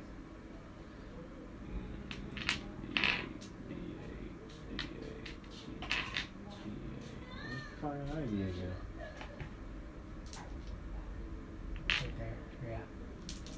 Yeah. 18, 6, and a 2. So 26. Yeah. You deal 10 points of damage to him. He is I'm gonna now keep doing that, Croak, until you stop. starting to look real rough. He just got a really big hack across his chest, and you can see, like, as you're like hacking away at his at his cloak, you can see that he's actually like fit, but like really agile type fit. Yeah. But he's kind of hunched over for some reason. You can't tell why. It's now the guards' turns. And they, I guess we'll just continue to try and manacle him. They're all stumbling with these fucking locks. Alright, let's go, let's go. God. They failed. Well, Croak blew up his d20, but then he only rolled a 1. Oh, okay. So 14 plus 21 is 35. Yeah. Versus. Oh, they exploded their 10. 14. No, not enough. 16. Damn guards, you suck. The guards continuing to try and get to the manacles shackled onto Croak. Croak is not letting up quite yet. It is now Neo's turn. Actually, I'll say it's Croak's turn, boss edge. And he's going to make another attack at you with his daggers. I'm gonna try. I'm gonna stop him with my abs again. What's your guard? 17. Yeah, you don't stop him. Damn. He rolled a 21, which is 4 points. Yeah. So you take 4 points of damage. That's fine. I can take 4 points. As he takes another stab at you in the same spot, he kind of pierces the armor a little bit and it cuts into your skin about an inch thick. Draws a little bit of blood.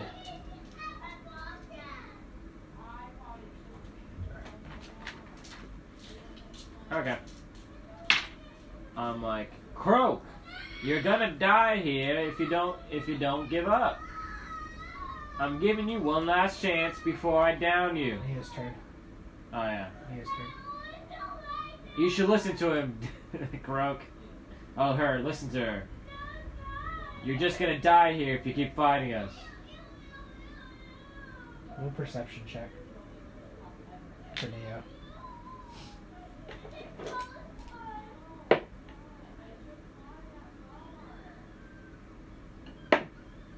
Alright, that's 16 total. Neo definitely gets the sense from Croak that Croak doesn't really care whether or not he lives or dies. He's just trying to go out fighting. Alright, well then he's gonna kill him. Well, the perception check was your action. Damn it! That's it. Okay. Judith. No, Croak. Huh? It's Croak's turn. Croak's turn. Let's see. Croak's gonna make No, a I mean, shot at you. You're recording away from the door. That's fine. I don't give a fuck about my YouTube followers. 22, 25, which is 8 points over. So you take 8 points of damage. Okay.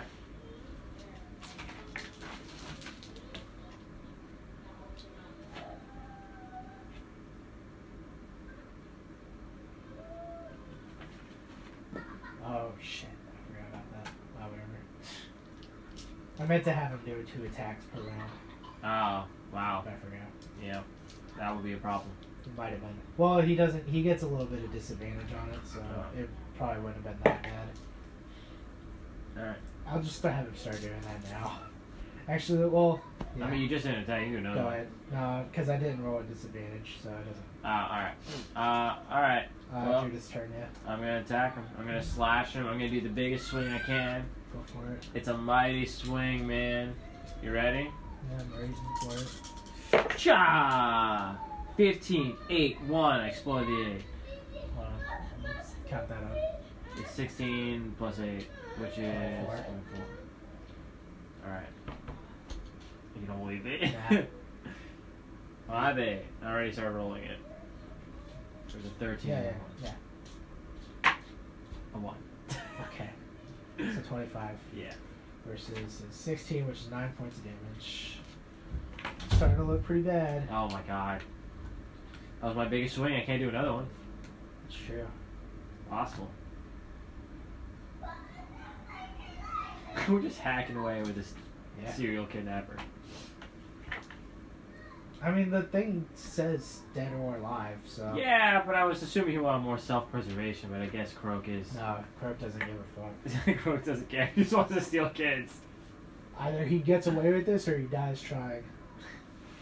Nothing he loves more in this world than stealing kids. I can respect that. Yeah. You can respect that? Oh, okay. Just for that, Croak's gonna take 2 more attacks. Let's see, I'll have him start rolling at disadvantage.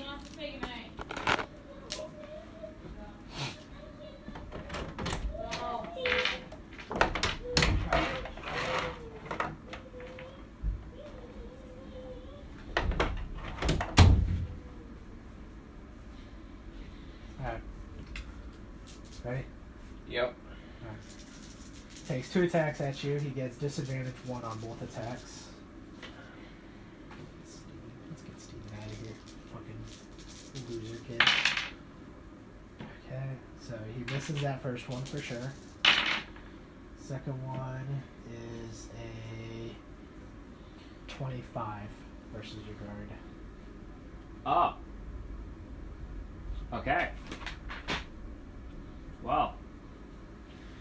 That will be 3, 8, that's 12. No, 11. What's your guard? 17. That's 11 damage. 8 damage. 8 damage? You said you did It's 20? 25. There's 17. It's only 8. It's Oh, only it's a 8. difference of 8. Okay. Well, that's 8 damage to you. I got hurt real bad on that one. And this motherfucker. Takes his 2 daggers and stabs them both into your legs. As you say that. It is now the guard's turn. Oh no, the guards are doing it. It's now Neo's turn. The guards should stop trying to manacle it. It's Neo. Neo's going. He's gonna kill him once and for all. End it. Right here. The ultimate fight. The barrel is running away because he's so scared of the outcome. Here we go.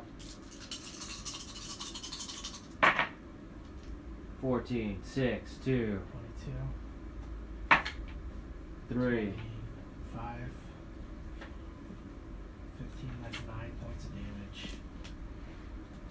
Is he looking rough? Always looking rough. Still looking rough. Oh my god. It's getting really, really bad. It's pretty much. It's at that point where any one more hit will kill him. Actually, I bet. even if you're only 1 point over, because you can only do a minimum of 3. Yeah. Alright. Croak slumps down to his one knee, his one good knee, and he thinks. You can tell he's thinking about it for a moment. And then he jumps back up towards you and tries to take 2 more daggers Oh down my to your god. face. He's gonna kill me before he dies. That's well above. So it's 26 versus your guard. How much health are you at? 10. Alright, 26 versus your guard. It's 9. So it does 9 points of damage to you. Second attack. Oh, that was a low attack. He misses. Oh, thank god.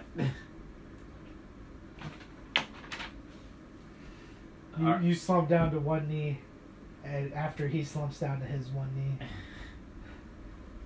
you look back up at him, and it's now your turn. Just kidding, he takes boss next. I'll let you take your turn before.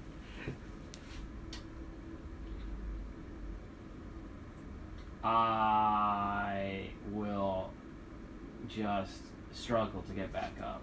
Grab my sword with both hands. And I'm going to swing it down on him. Alright. Make your attack roll. Bloodied. You only need a 16. Just bloodied as hell. I'm ready to go. 19, 7, and a 7. You did it. You fucking killed him. I split him in half. You swing your sword downwards. How exactly do you want to do this? He was kneeling, so I swung it down straight, and so I wanted to split through him. Alright. So you take your sword, raise it high above his head. I'm sure as you do, because you're a wordy motherfucker, you say some... I say, see you later, bit Alligator. alligator. Let's swing it down. See you later, alligator. Pretty much splits down in half. And he explodes. No. Because if he exploded, then how can you prove that it was him? Oh, you're right. That's the one concern. Yep. What a day. Wow, that was intense. He took a beating. All the guards look at you. And then I concern. faint. Yeah, I was about to say, all the guards look at you in concern. Like, are you okay? And then you faint. And then you faint, as you said. Exactly. Well, let's wrap up the rewards, baby. I'll wake up in the infirmary. Well, you can heal yourself. Oh, okay, so it just took me away and I healed a little bit. And I'm like, guys, I'm fine. I woke up 2 seconds later. I mean, you never really fainted. I did. Okay. It was for like a couple seconds. Alright, rewards. You get dragged I away. asked Steven. Steven, are you okay? Wait. Steven, are you okay? Yeah. I saw you through the window. You can see that he was actually hiding under the table after you guys You left. bastard! You didn't hide when Neil told you to. Well, yeah, it was a close fight, Steven. This is the life of a warrior. Life of a warrior. You search through Croak's belongings. Go ahead and roll a d8 to see what you guys find. Nope.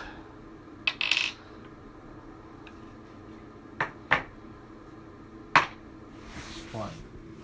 Oh, you found the worst one. It's some gum.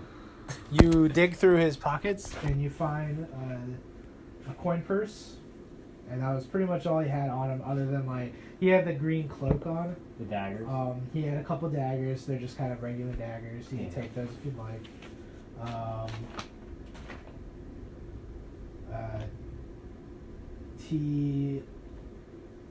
That's pretty much all he had, other than like his regular clothes. What was in the coin purse? The coin purse, you dig through it.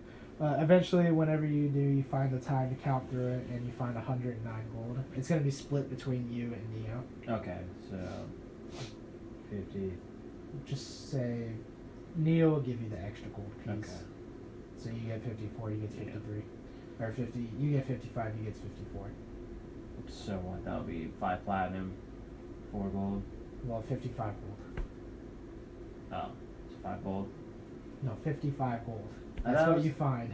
Oh, that was 10. I mean, you can. Oh I'm yeah, just saying, I can't convert it on the fly. Yeah, Okay. All right. and then Neo gets 54. Alright. You're still a very rich man. Also, you two get to split up another 700 gold each. Yeah. I'll let you convert that to 70 platinum. Alright. As a whole, 70 platinum, so. For each of you, yeah. Oh, each of me? Yeah. So, Each of me, myself? Yeah. What did I just do? What the hell? That's what I did. Alright. With this money, Steven, I can take you through college. I'm gonna go to college? But warriors don't go to college. Aw. But maybe at some point I'll give you the decision whether or not you want to be a warrior. For now, you're with me. And Neo's not actually your dad, you know that, right? We're not actually married. Of course. You guys are nuts. I'm glad. He's I'm just glad. like fucking around with the dagger that you gave him. Yeah. So what are you guys gonna do with me after this? You're gonna be with me. No, I heard out you weren't gonna pay attention to me. Or not pay attention. I heard you weren't gonna take care of me anymore. No, I've grown fond of you, Steven. I never realized how much I wanted a ward. And you I'm were my hungry. ward. I'm hungry. We'll get you food, Stevie. Stevia. Stevie Wonder. Steve. Yes, his last name is Wonder. We don't know this yet, though. That's the origin story you have to make up, though. Yeah. You'll make the quest. Time is it real quick? It is 8:42. Okay. You guys do head over to the mayor's office, or I guess the king's area. Mm. The king, you've seen the king around, but you've never actually met him face to face. The king does actually request to see you, to see the two of you specifically for apprehending. Yeah, I cleaved him in two. But he does get this. But he does ask to see you. It is a dwarf king and queen. The king's name is Gunther, and the queen's name is Gunthet. Guntherella. Guntherella. I'll just go with Cinderella. Alright. So you meet But it's King spelled Gunther. with a Y. You meet King Gunther and Queen Cinderella. As you approach their throne, Neo would actually know this. I don't know if your character would know this, but as you walk up to the throne, the two of them stand up, and Neo immediately goes down to like one knee, as if like all of a sudden he knows like proper etiquette. I don't do that. Yeah, you probably don't really know anything. You don't really know much about Neo either. It's just kind of a weird thing that catches you off guard, like that all of a sudden he's like all proper. What in the hell are you doing, Neo? Get down on one knee, Judith. My knees hurt. I was just almost killed. And as you're like trying to argue with them, Gunther's like, "Thank Yes. you for helping us with this problem that we've had." That's no problem. Also, I'd like to thank my son Steven and bring Steven up. You see Steven, he just kind of hangs out in the back of the, put this stuff away first. That's right. Okay. He just hangs out in the back of the courtroom, essentially, where you guys are meeting up. Says, yes, I've met Steven before. He was an orphan. Am I right? Is that wrong? It's not wrong. I adopted him exactly 1 week ago. Well, I appreciate you saving a life. Yes. That's exactly why I adopted him. 100%. Yeah, I know. You don't have to explain it to me. As reward, I would like to give you 2 things. Number 1, he presents to you guys a platter filled with platinum coins. Jesus. He's hands them over to Oh, is that the like a 70? servant. Yeah. Well, it's the 140 split between the 2 of you. So he hands them over to a servant. The servant runs them down to you and hands you the whole platter. It's like a small plate, essentially, but it's got a bunch of coins on it. He says, your reward for taking down Croak. And secondly, I would like to present to you with this. And he pulls out a second thing. It is a bottle, what looks to be a bottle of wine. And again, another servant runs down and runs this one over to Neo, and Neo takes it. Says, that is aged apple cider. The finest in the lands. I hope for you to celebrate tonight for doing such a fantastic deed and dining with us for the evening. Absolutely. As long as my son Steven's allowed to join. He nods his head and he says, splendid. The preparations will be done shortly, if you don't mind waiting. As you can see, like, other people are kind of running around getting some tables prepared, putting like tablecloths on and clean tablecloths, and like you can smell some really good food cooking in the background. As you guys hang out, a couple hours go by.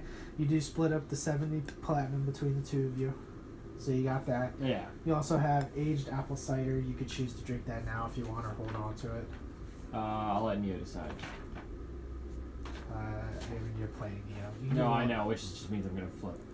Hold on. Yeah, just make it a 50-50. So 1, you hold on to it, 2, you drink it tonight.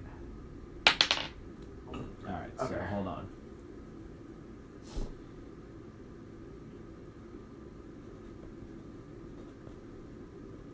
Oh, wait, no. Fine ass apple cider. Fine ass apple cider. Vinegar. Vinegar for cooking. Alright, couple hours go by. Eventually, you guys are greeted with a plethora of food in front of you guys. Anything you can imagine. Different poultries, different red meats, white meats, all sorts of different fruits and vegetables. Pretty much everything you could ever wish to eat is on your table and Bull balls. brought up to you by servants and eventually taken away from you from servants. This is all very nice, King. And you're also given complimentary whatever, You just make me glasses very of wine. hungry. What? You make me very hungry. Oh, my bad. Damn you. This is the George R. R. Martin. Yeah, that's your order, my thing. Alright. Alright, well, I drank it. I'm feasting. Alright. I make sure Steve eats. He doesn't want to eat his vegetables, and I'm like, that was a lot harder than I like. Steven, you eat your vegetables. No! Fine, you ain't eating it all tonight. No! Roll a presence check against Stephen. 7. He's Well, not 7 giving plus, what was it? My 1d6, right? 1d8. I'll remember it eventually. Alright, he eventually gives in. 8 plus 7. He reluctantly eats the broccoli. that you Good. put on his It's plate. delicious. Alright. That's pretty much it for the night. If you want to go ahead and No, I'm good. hang out and like... Oh, you mean you're done for the night? Oh, I don't even. Okay. I mean, I was we're going to keep playing, yeah. Oh, okay, let's keep going. Then. Alright, yeah. You want to hang out in Boulder Guts' house, or you I mean, want I to... paid in advance that week. Sure. So, yeah, sure. We'll hang out at Boulder's Gut. Okay, Boulder's Gut. We'll hang out in his gut. Boulder Guts, Boulder's Gut. His house, the Boulder's Gut. I feel like we're really making a name for ourselves, Neo. It's mine now, bitch. Shit.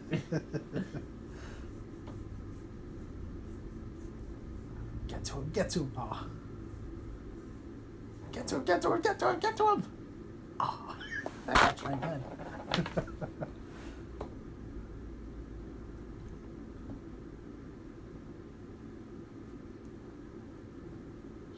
Neo looks at you and says, should we drink this now, or do you want to just, like, sell it? The apple cider. Selling it seems very disrespectful for the king. And we got plenty of money. That's not the issue now. Did you write down your 70 platinum? Yeah. So, damn it. I think we should celebrate. We'll take a swig of that. Half a bottle for you, half a bottle for me. A swig. You know, it's you guys hang out in the house, sit down at the table. I put Steven to bed. Okay. It is an alcoholic drink, anyways. So. Yeah. He can't have it. All right, so you guys sit down and you both have a sip. Did you heal yourself all the way? Absolutely. Okay. As you guys sip onto this, you feel something strange happen in your stomach. I saw this coming. It feels as if like some of the scars that, even though you've healed them up, also seem to fade away. It seems that there might be some sort of magical healing properties to go with this drink.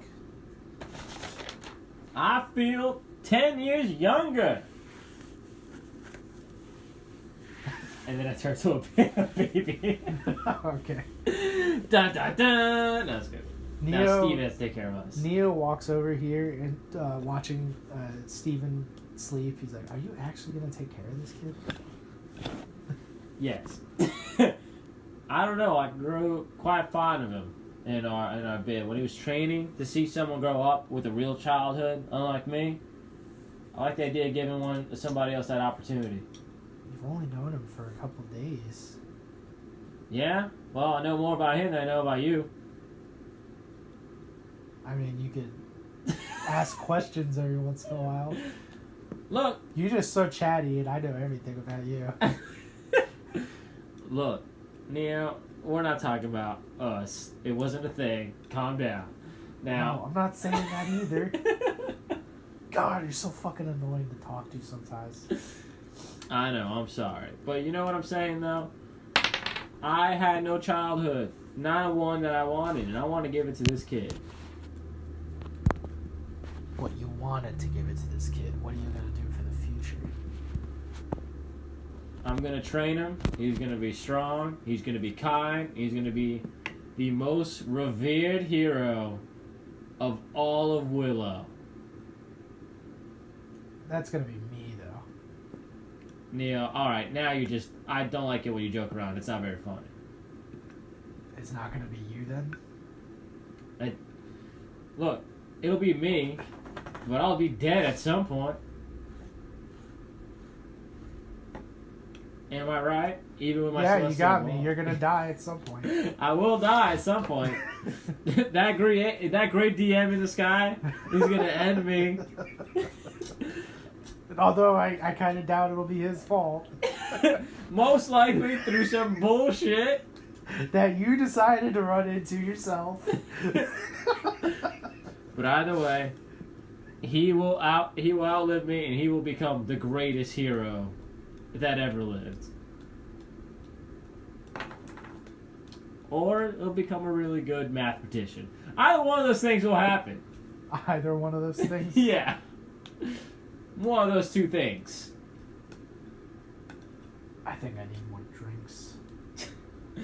Alright. I don't really want to hold on to this bottle. You want to hold on to it? Yeah, I'll hold on to the bottle. Alright. Go ahead and take that. It is also a bottle of, along with its regular drink, it is a bottle of Scheisse. Fine ass apple cider bottle Healing. Also put down healing. of healing. And in colons, do 2d8 plus 4. And that's what you get for the whole bottle. Oh, the bottle itself is magical? Yeah. Oh. The liquid inside of it is. Oh, we didn't finish it? No.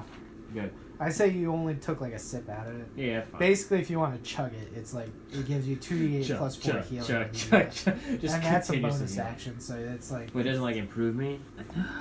Doesn't give me super strength? No. Fuck. Why fuck with it? I don't know. But yeah, no, that's alright. I did it. Alright, you did it. Got the You bottle. beat Dungeons and Dragons. Oh, this is open legend. I became the open legend. You became. My legend is open to interpretation. Okay. Some might say my action of using a kid as bait was evil and very self-centered. You wake up the next morning. I died. No. Oh. I wake up the next morning. You guys get to bed pretty late, and when you wake up, you notice Steven is in your bed already. Like, just like laying down, but awake. Oh, that's adorable. Wake up! I am awake! Oh, my bad. I was waiting on you to wake up. Alright, Steven. Look. Now this is your new day with me, your mama. And I'm going to teach you the way of the warrior. What's the first thing we do every morning? What is the first thing you do every morning? It was a rhetorical question. We What look is at a rhetorical question? it's not a problem, Steve. It really isn't. First things first, we shop. Okay. Do I get money? Okay, I shop. Okay. How does this make you a warrior? Just follow me. Transition to Pumetso. Alright. Oh, hello there. And then Pumat Soul looks over the counter and sees Steven. He's like, oh, why, who's this? This is my adopted son, Steven. Oh, good for you, Steven. And he, like, rustles at Steven's hair. Got the shop. All How can I right. help you today? I have My the money. favorite customers. I have the money to do that little work to that crown I wanted you to do. Oh, yes. I almost forgot about that. Yeah. You have the crown still, right? Yeah. Okay, so you hand over the crown. Yep. He takes it. And he says, you wanted to get this enchanted good tongues, right? Yes, I did. Alright, we can definitely do that for you. That's going to be a hefty penny, just so you know. I don't have 50 pennies, I just have gold. Oh, that's even better. Well, then it'll cost you exactly 500 of those gold coins. I think I can do that. No, wait, it was 500? Yeah. Wait. Well, 50 platinum is 500 gold. Oh, yeah, that's right, that makes sense. 50 platinum it is. I give him 50 platinum. Alright. He's like, ooh, those are very nice. He counts through them really quickly, make sure you give him the right amount. He's like, okay, I will go and let Pumat Prime know what you're asking for. He'll take the crown from you. He says, he runs off to the back room. As he runs away, you see two other Pumat souls on the other side of the counter, and they're like, is there anything else we can help you with while you're waiting? Well, do you have any kid size stuff, maybe that my son here can adorn with? He is my ward, and he will be a warrior, the greatest warrior to ever live. The legendary Open Legend. Well, we don't really sell clothes here. We take things and improve on them. Well, what can you do? And I grab the daggers from his sheaths with these. Oh, why do you have these, kid?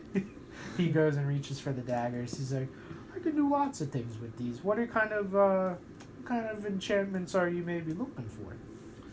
Well, the kid is very strong. Right. Nor fast. Right. Nor very smart. Right. Hey! Not that bright. So, can you make it where it gives him a little pep? I think I might be able to help out with that. I don't know if enchanting a dagger is the best thing for that. Maybe something like an article of clothing he might have. Kid, what do you love most that you're wearing right now? You know what I'd really like is a pair of socks. And shoes. Dear. Oh shit! We probably should have went over there. All right, Pumat, we'll be right back. As you say that, the Pumat Prime actually walks out. He says, "Hey, I just wanted to make sure before you go. This is exactly what you want." And he points out like all the details. Basically, you're gonna be getting power level 6 tongues for 500 gold. Yeah. Okay. Hell yeah. We need a great name for this crown. He inspects the crown, make sure it fits properly on your head, and it does. You got that readjusted last time. He says, "Okay, that sounds good. Just so you know, it's gonna take about a week before we can give you back the crown. It takes a while to enchant these properly." All right, sounds good to me. All right. Keep up the good work, me. As he walks back into the back room. It's a long story, Steven. He's just bewildered by all these Pumat souls. Alright, we'll be right back, Pumat. We're gonna go get this kid adorned. Alrighty, I'll see you later, kiddo. Alright, I'm gonna have to make a list of what I need. Okay. We need all the normal adornments and leather armor. Give him some leather armor. Yeah. He's still growing. He's gonna grow out of all this stuff really quickly. But let's just do some magic around that. Okay. You can get resizing leather armor, I guess. Well, I mean, not like little, as in like just every time if he's aged, just make me pay something or something. Yeah, of course. I'm just saying, like, I'm just letting you know this now. I'm gonna cape for him too. Okay. Cape. I'm not really letting him choose stuff. I like a hat on him with a feather. Okay. And cool gloves that are fingerless. Okay.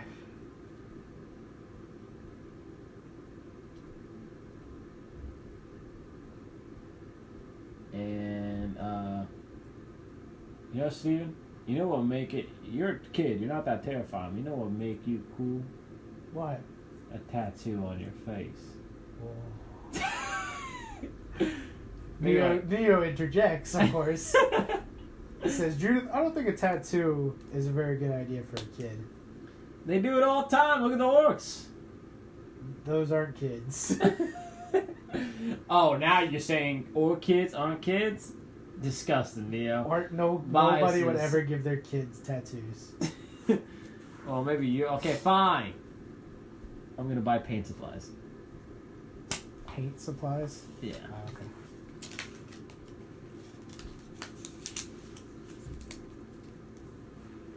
A tiny crossbow. A hand crossbow. Yeah. Okay.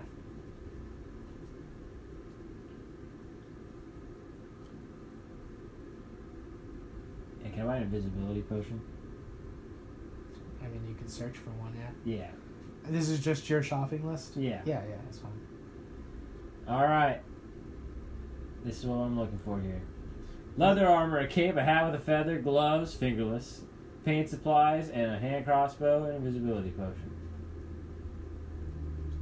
All right, that's what Judith wants. Yeah. Okay.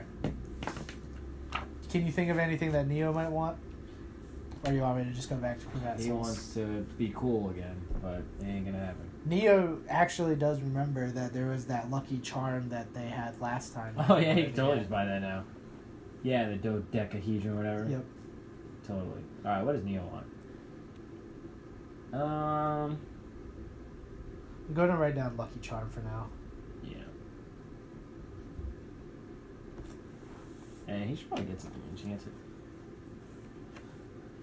You would know that they don't really typically sell potions, but they do have scrolls. Okay. A scroll will work. Yeah. It's like the same idea basically as drinking a potion. Also, my scrolls are like really fucking expensive for some reason. Fix that real quick.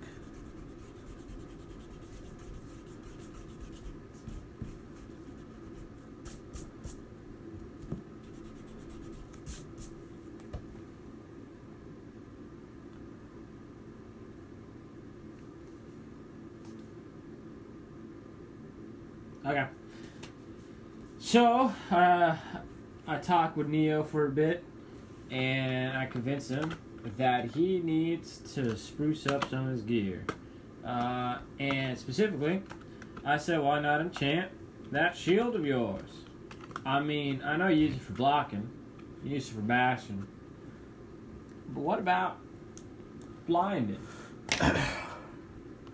I say you get that shield enchanted with some blinding magic. It might come into use, Neo. It might be useful. Yeah. I do want to get that little dodecahedron though. The way that they described it to me was pretty interesting. What does it do? I think it's better if you just inspect it yourself, honestly. Alright, I'll go look at it. Alright, So we buy everything. Well, Alright, let's what's go the show showing? it. Yeah. so let's see. This is yours, right? Yeah. Okay. So leather armor, we'll say that's 1 gold. Cape, we'll just say 2 silver. Hat with a feather, we'll say 5 silver. Gloves, fingerless gloves, right? We'll say 3 silver.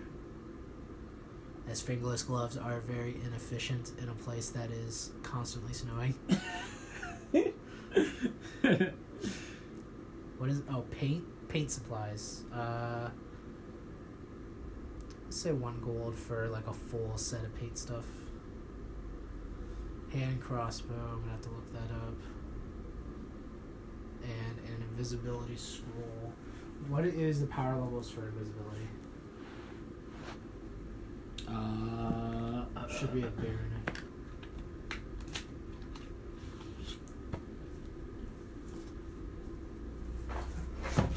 While you do that, I'm gonna look up What do you want? The power levels? 5 and 6. 5 and 6. Oh, those are the only 2 power levels? Yeah. Okay.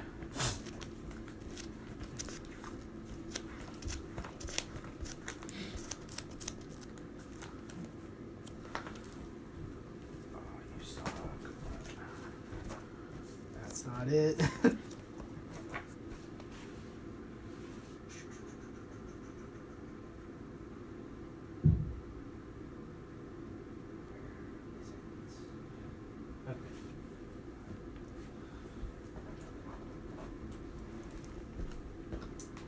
You might want to haggle on the hand crossbow. Just so you know. So.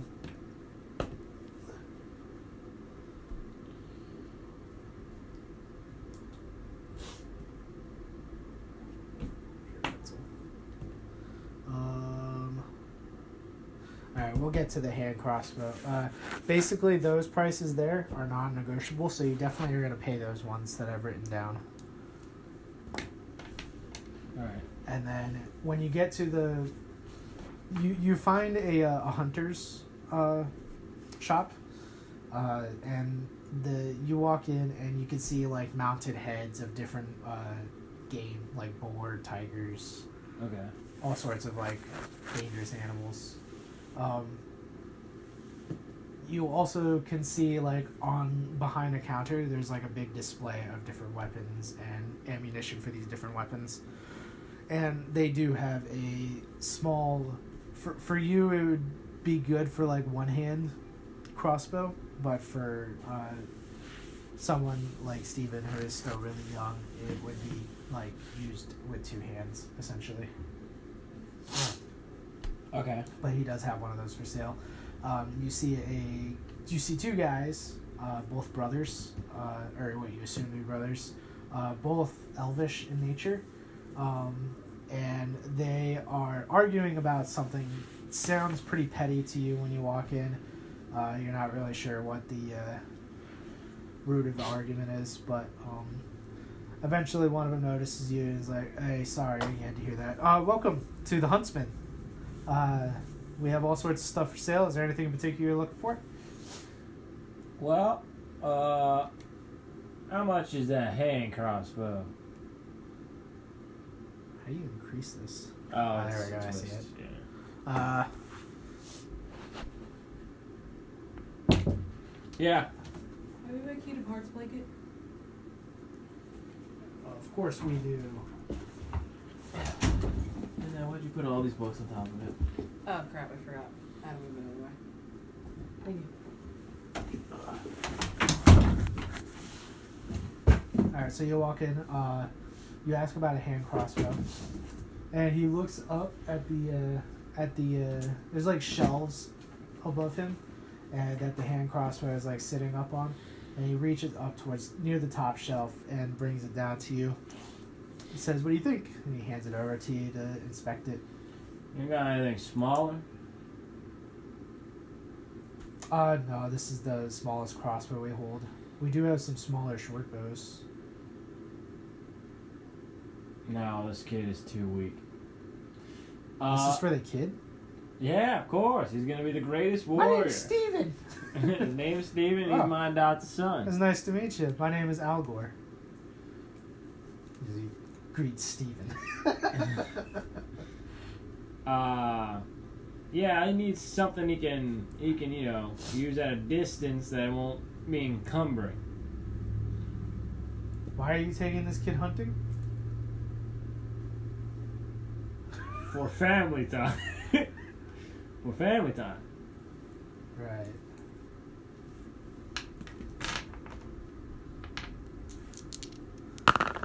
Right.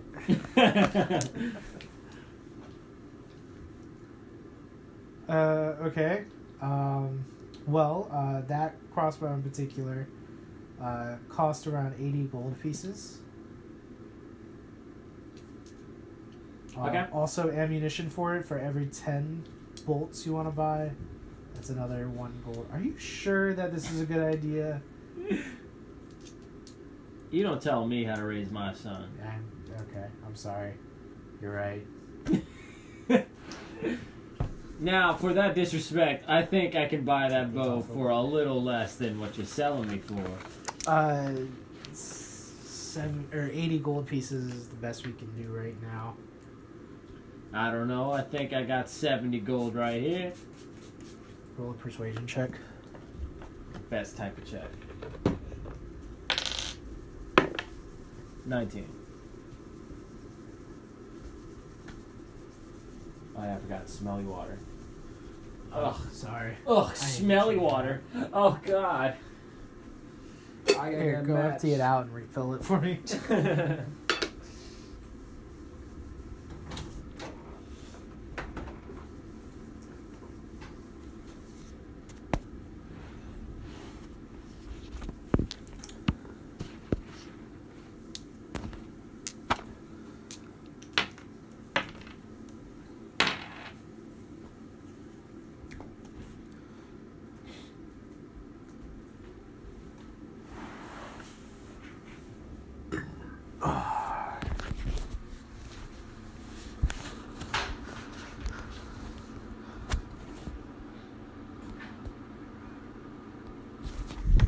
Alright.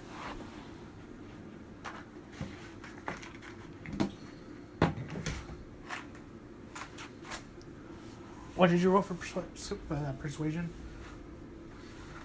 19.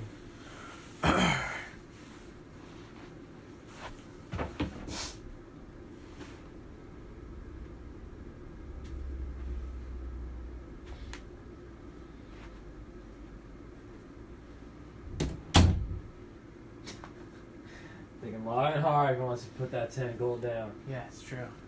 What time is it? 9, 14, 15. Something like that.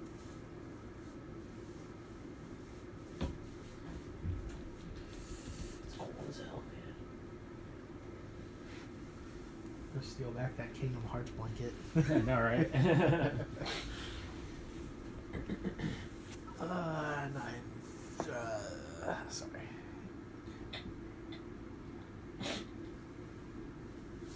Should play Mario Party after this. Hey, Bregor!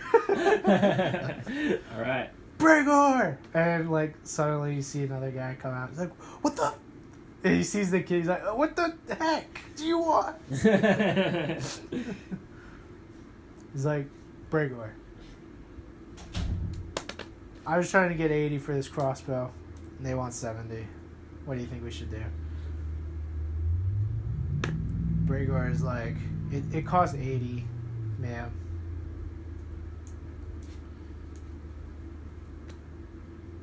Well, I'm going to take my business elsewhere. We okay. If you can find a better deal, you can come back to us.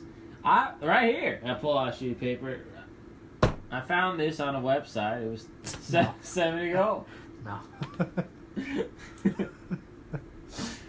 Alright. I tell Steven, "Damn, kid, you're expensive." "Fine, I'll get it. 80. Easy. Let's go." Alright, 80. He puts his hand out expecting 80 gold. Or equivalent thereof. 8 platinum. 8 platinum. Yep. Okay. Do you still have enough money for this roll? Maybe. Alright. How much was the scroll? When you get back to Pumat Souls, he's like, "Oh, hi, hello there. I didn't expect to see you guys so soon. What can I do for you?" Alright, well, Pumat, I want you to enchant this cape, and I put the cape on the table. Boy, this is a cute little cape.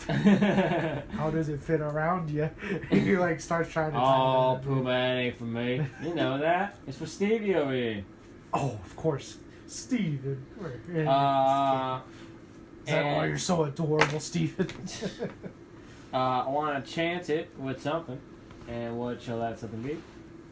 So what can I do with the enchantment? It can be It boon could be any Bane or Bane. Boon, essentially. with no feet. Feats are gonna be really expensive. but Okay, I thought as much. That's fine. If you want, you can look through the feats. I haven't actually thought of enchanting stuff with feats. I only have like amounts set for the Banes and Boons.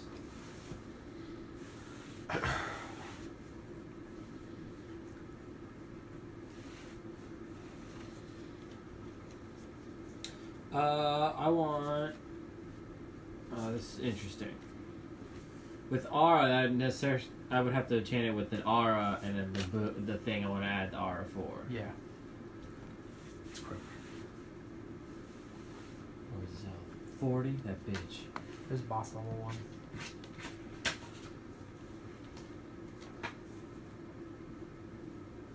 Which is pretty much an even fight for two level 2 characters. Trog was also boss level 1, but you had like 7 people on your team or something like that.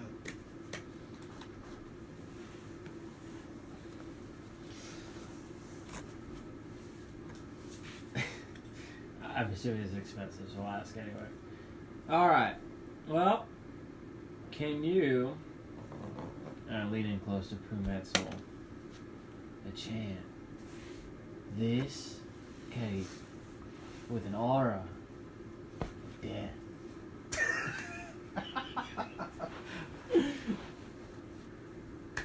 Let me get back to you on that. Alright. He goes to the back room. As you say that, as that happens, one of the other Pumat souls that's out, he's actually reading a book. He's like, "Is there anything I can help you with?" While he's going to talk to the big man himself. Nia wants me to look at dodecahedron or some shit like that. Ooh, right, I can help you out with that. He gets up, puts a bookmark into his book and closes it, tucks it behind like the counter. And he walks over. They have like a big like L-shaped bar that they stand behind, and you guys stand in here basically. So he comes from this side over to this side, and then pulls out a dodecahedron for you to look at. Judith touches it, and immediately just like Judith's vision. First of all, I should say the dodecahedron is like a dark, like gray, almost black type of color to it. When you look at it before you actually go to grab it, you do see a faint, almost kind of a smoky essence coming from it itself. But as you pick it up, all of a sudden your vision just goes to black. And you can see yourself in almost like a dream state. And then like, it's like kind of black, but it's mostly gray.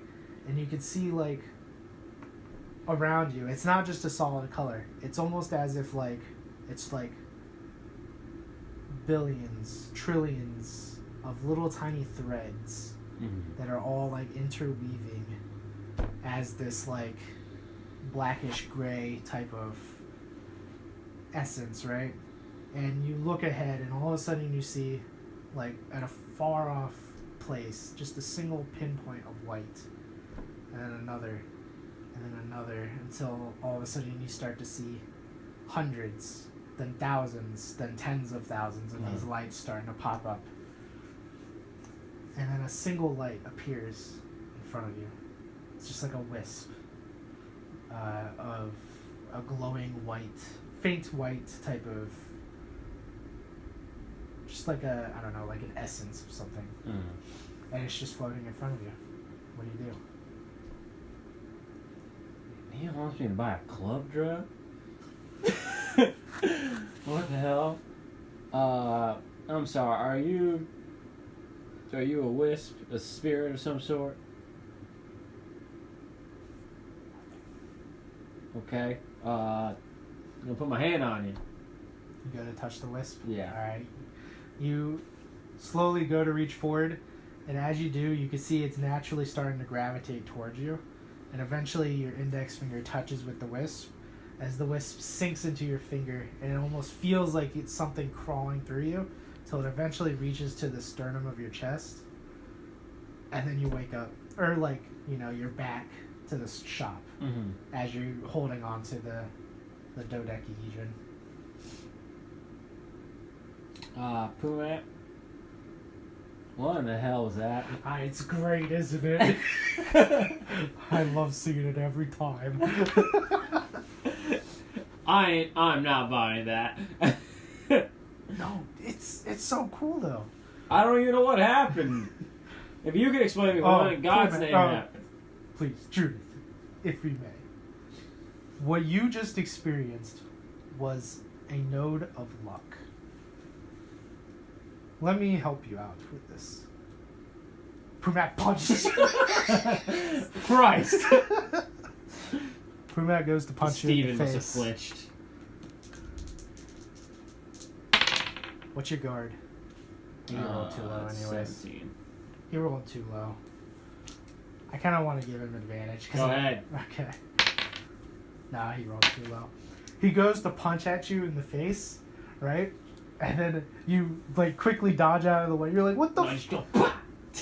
You quickly like dodge out of the way or like deflect the blow, Yeah. right? He's like, see, it worked.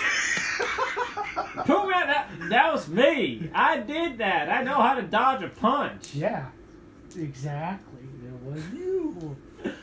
How much is that doohickey cost? So, Neo speaks and he says 25 platinum. As he's like reaching through his platinum pieces. This is what you want to buy, Neo. Yeah, it's really cool. Did you experience it? Yeah, it was bonkers, and I didn't understand a single thing of it. No, I mean, like, did you experience it when he punched at you? I dodged the punch. What is going on here, Steven? You're with me on this one, right? As you turn around to look at Steven, Neo takes a sucker punch to the back of your head. I feel so bad, dude. He gets advantage 1 because there was a sucker punch. Okay, so that's 17. That would actually hit you. Yeah? Alright. Barely. Here's the thing. All of a sudden, just as you get hit in the back of the head, all of a sudden time comes to a stop for you. You now have a choice that you want to make. With your lucky node, you can choose to spend the luck and you get the sense that you can either do this with your own dice rolls or with somebody that basically does something against you. Anybody else's dice rolls, right? Uh-huh. You can grant them luck, which allows them to reroll. So you feel like a punch coming to the back of your head, and then time stops. Oh, okay. And then oh, this is what they're talking about. you can have them reroll. This one would normally still hit you. Well, say it misses this. Well, basically what happens is time I stops. just step. Time reverses a few seconds back.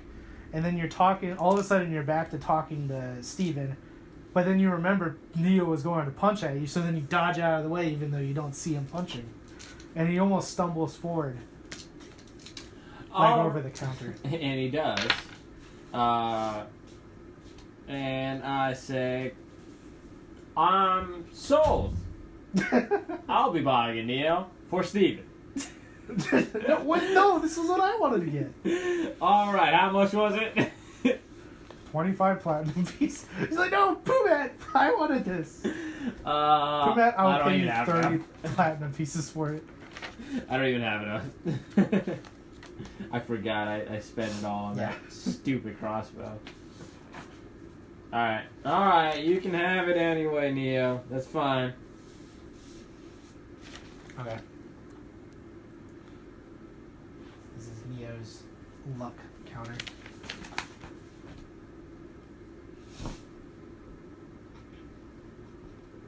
Lucky charm.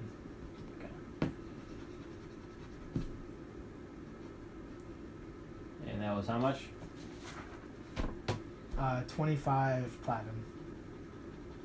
I'll just say. There's 250 gold.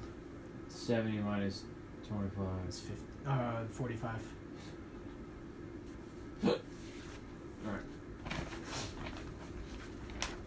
Alright. Okay. Neo doesn't get the charm today because you used it for the day. But Okay. basically, I'll write this down for you, but basically once per day he can choose to either have one person himself reroll or another person reroll. Okay. So, like, let's say you go to miss an attack. If you want to, you can choose to have Neo give you the luck point, and then you can reroll your entire attack again. Okay. Or if, like, somebody were to attack you and it might be fatal, he might, like, he might use the luck node in order to give them bad luck. Something like bad luck. Okay. Something like that. Sweet. Alright, well now we got through that crazy nonsense. What about enchanting this cape? Or the cape I gave? Well, what would you like the cape to be enchanted with? Oh, by the way, as that happens, this other Pumat soul that you were talking to before comes back. And also Pumat Prime. I should have told you this. You should know this. Entropy magic is what death is based off of. And entropy magic is illegal in Willow. In the sense that anybody who practices it, anybody who sells anything based on entropy magic can be arrested for doing evil deeds. Even though magic inherently isn't evil, people associate entropy magic with evil. I see. because it does things. That are messed up. It does, like, entry magic examples are like disintegrate matter, kill with a word, create undead, sicken others. So things like that is the reason why people disallow selling and practicing entry magic. Okay. So he explained all that to you. Well, it was a stretch. That's fine. I'll protect him in other ways. Yeah, anything else I can help you with. Just no entry magic. Well, I guess you just enchanted with flight. Alright. Give me the flight card.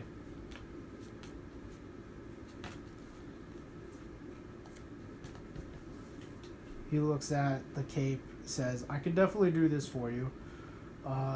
Alongside your crown, and we'll take a little longer to do both at the same time. But I could do this for... What power level do you want it to be at? Well, give me the cost. What would be the cost? Well, for- 5 and 6 would actually be the same. It would be 500 gold. 8, I think, is 700 gold. So I explained that to you, basically. I don't have any of that money. Yeah, 8 would be 700 gold. I'll have to get back to you. I don't got the money yet, but when that big boxing match comes, I'll be there for it. He nods, and he's like, alright, I'm gonna get back to work on your crown. All right. And The other Pumat soul comes out, he's like, is there anything else I can help you with? No, I'm good. I'm good.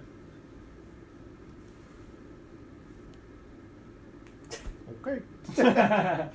All right. How about you, Mr. Neo? He's just staring at the dodecahedron. Yep. He's just staring at it. As you take a closer look to the piece itself, you remember the dream state that you were in, and how you can see like thousands upon thousands of like little threads like Yeah. interweaving each other. You take a closer look at the dodecahedron, and you can also see the same thing with the object itself. It's not like, it feels like a solid matter, but it doesn't look like it. It looks like it's like a whole bunch of just like pieces of thread that are weaving around, constantly moving. I see. Okay. Cool. Yeah, Neo is good for now. Okay. All right. I think we'll call it. I'm gonna go ahead and erase this piece. I'll add something else later. I need to put food making because I'm gonna die. You're not gonna I'm gonna die. I think I'm gonna die, Zeke. Zeke. Just a little pussy is all. I'm gonna die, Zeke. If it wasn't for food, I'd probably be dead. I'm considering grilling when I get home, but it's already so late. Freezing outside too. Yeah. Would have been freezing if I had done it earlier, anyways. Yeah. Can't tell what time it is. It's 9:33. Okay. Yeah, we'll call it a day.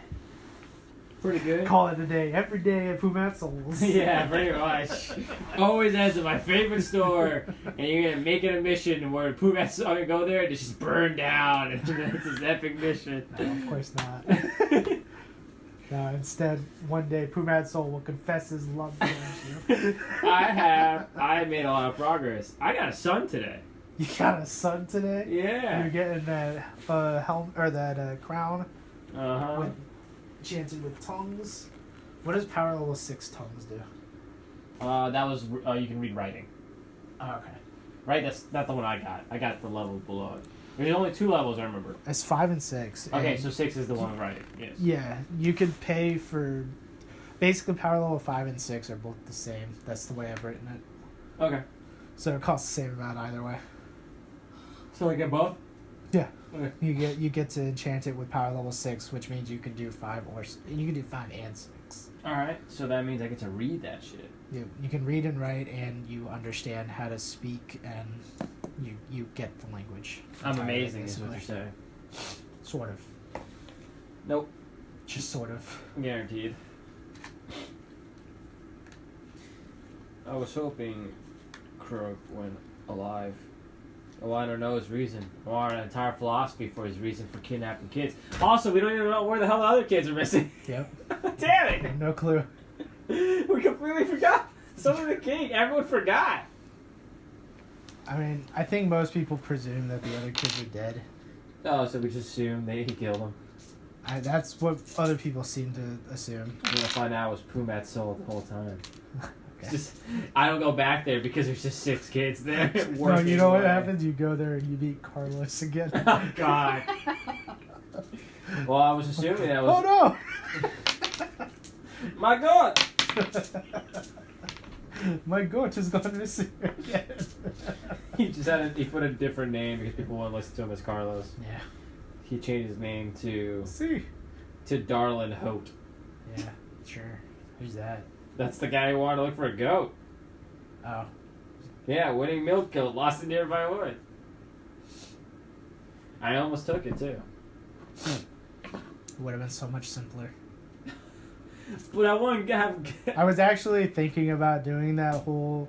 When I saw this one, I was thinking about doing the whole, like, actual... Not this one. The regular one. This one. Yeah, Croak. When I saw this one, I was thinking about doing an actual full, like investigation. That would have been cool as hell, dude. And I wanted to, but then, like, you picked it, and I didn't have anything prepared today. So I was like, all right, we'll Don't just put fucking... anything cool in front of me until you prepare. I'll just, like, wing it. Well, the thing is, I didn't even think about doing this until, like, it was already, like, 4:30 or something like that. I was like, oh, yeah, I forgot I had these. I can cut some of these out. So I just picked 3 at random. Oh, I see. Okay. Well, thanks to your blunder, I have a son. Yeah. Which I never would have thought that Judith would have had a son. Yeah. I can honestly say this. Yeah, no, that kid is going to go places. He's going to become the open legend. I feel like I don't want to get rid of this, but I also don't have anywhere to hold it, I don't think. The crow thing? Yeah. Just put it somewhere random. I can put it right here. I mean, because those kids are still missing. They're probably dead, though. Look, man, you don't know that. You don't know that till you sit down I'm and the make the DM. mission. I know this. You don't know that till you sit down and make the mission. I know these things. And even if they're not dead, if Croak was the one keeping them alive, and he's dead now, they're pretty much dead. They start again. Just time. Damn. At some point I want to see if I can DM this. And you do a character. You don't I'll have to do it a DM little. this. I mean, I know this at least somewhat. I'm not. I don't You don't feel know like. any of the rules. I don't know. You don't know any of the rules. There are things like you roll dice. That was episode 3. Oh god. It's so loud. Metal dice. Of League of Legends Willow. League of Legends Willow? Yeah. Is that how you've been calling it? I meant to say Open Legends Willow. Okay. Get off my butthole. Bye. That's Say an bye, official Jesus. title. Bye.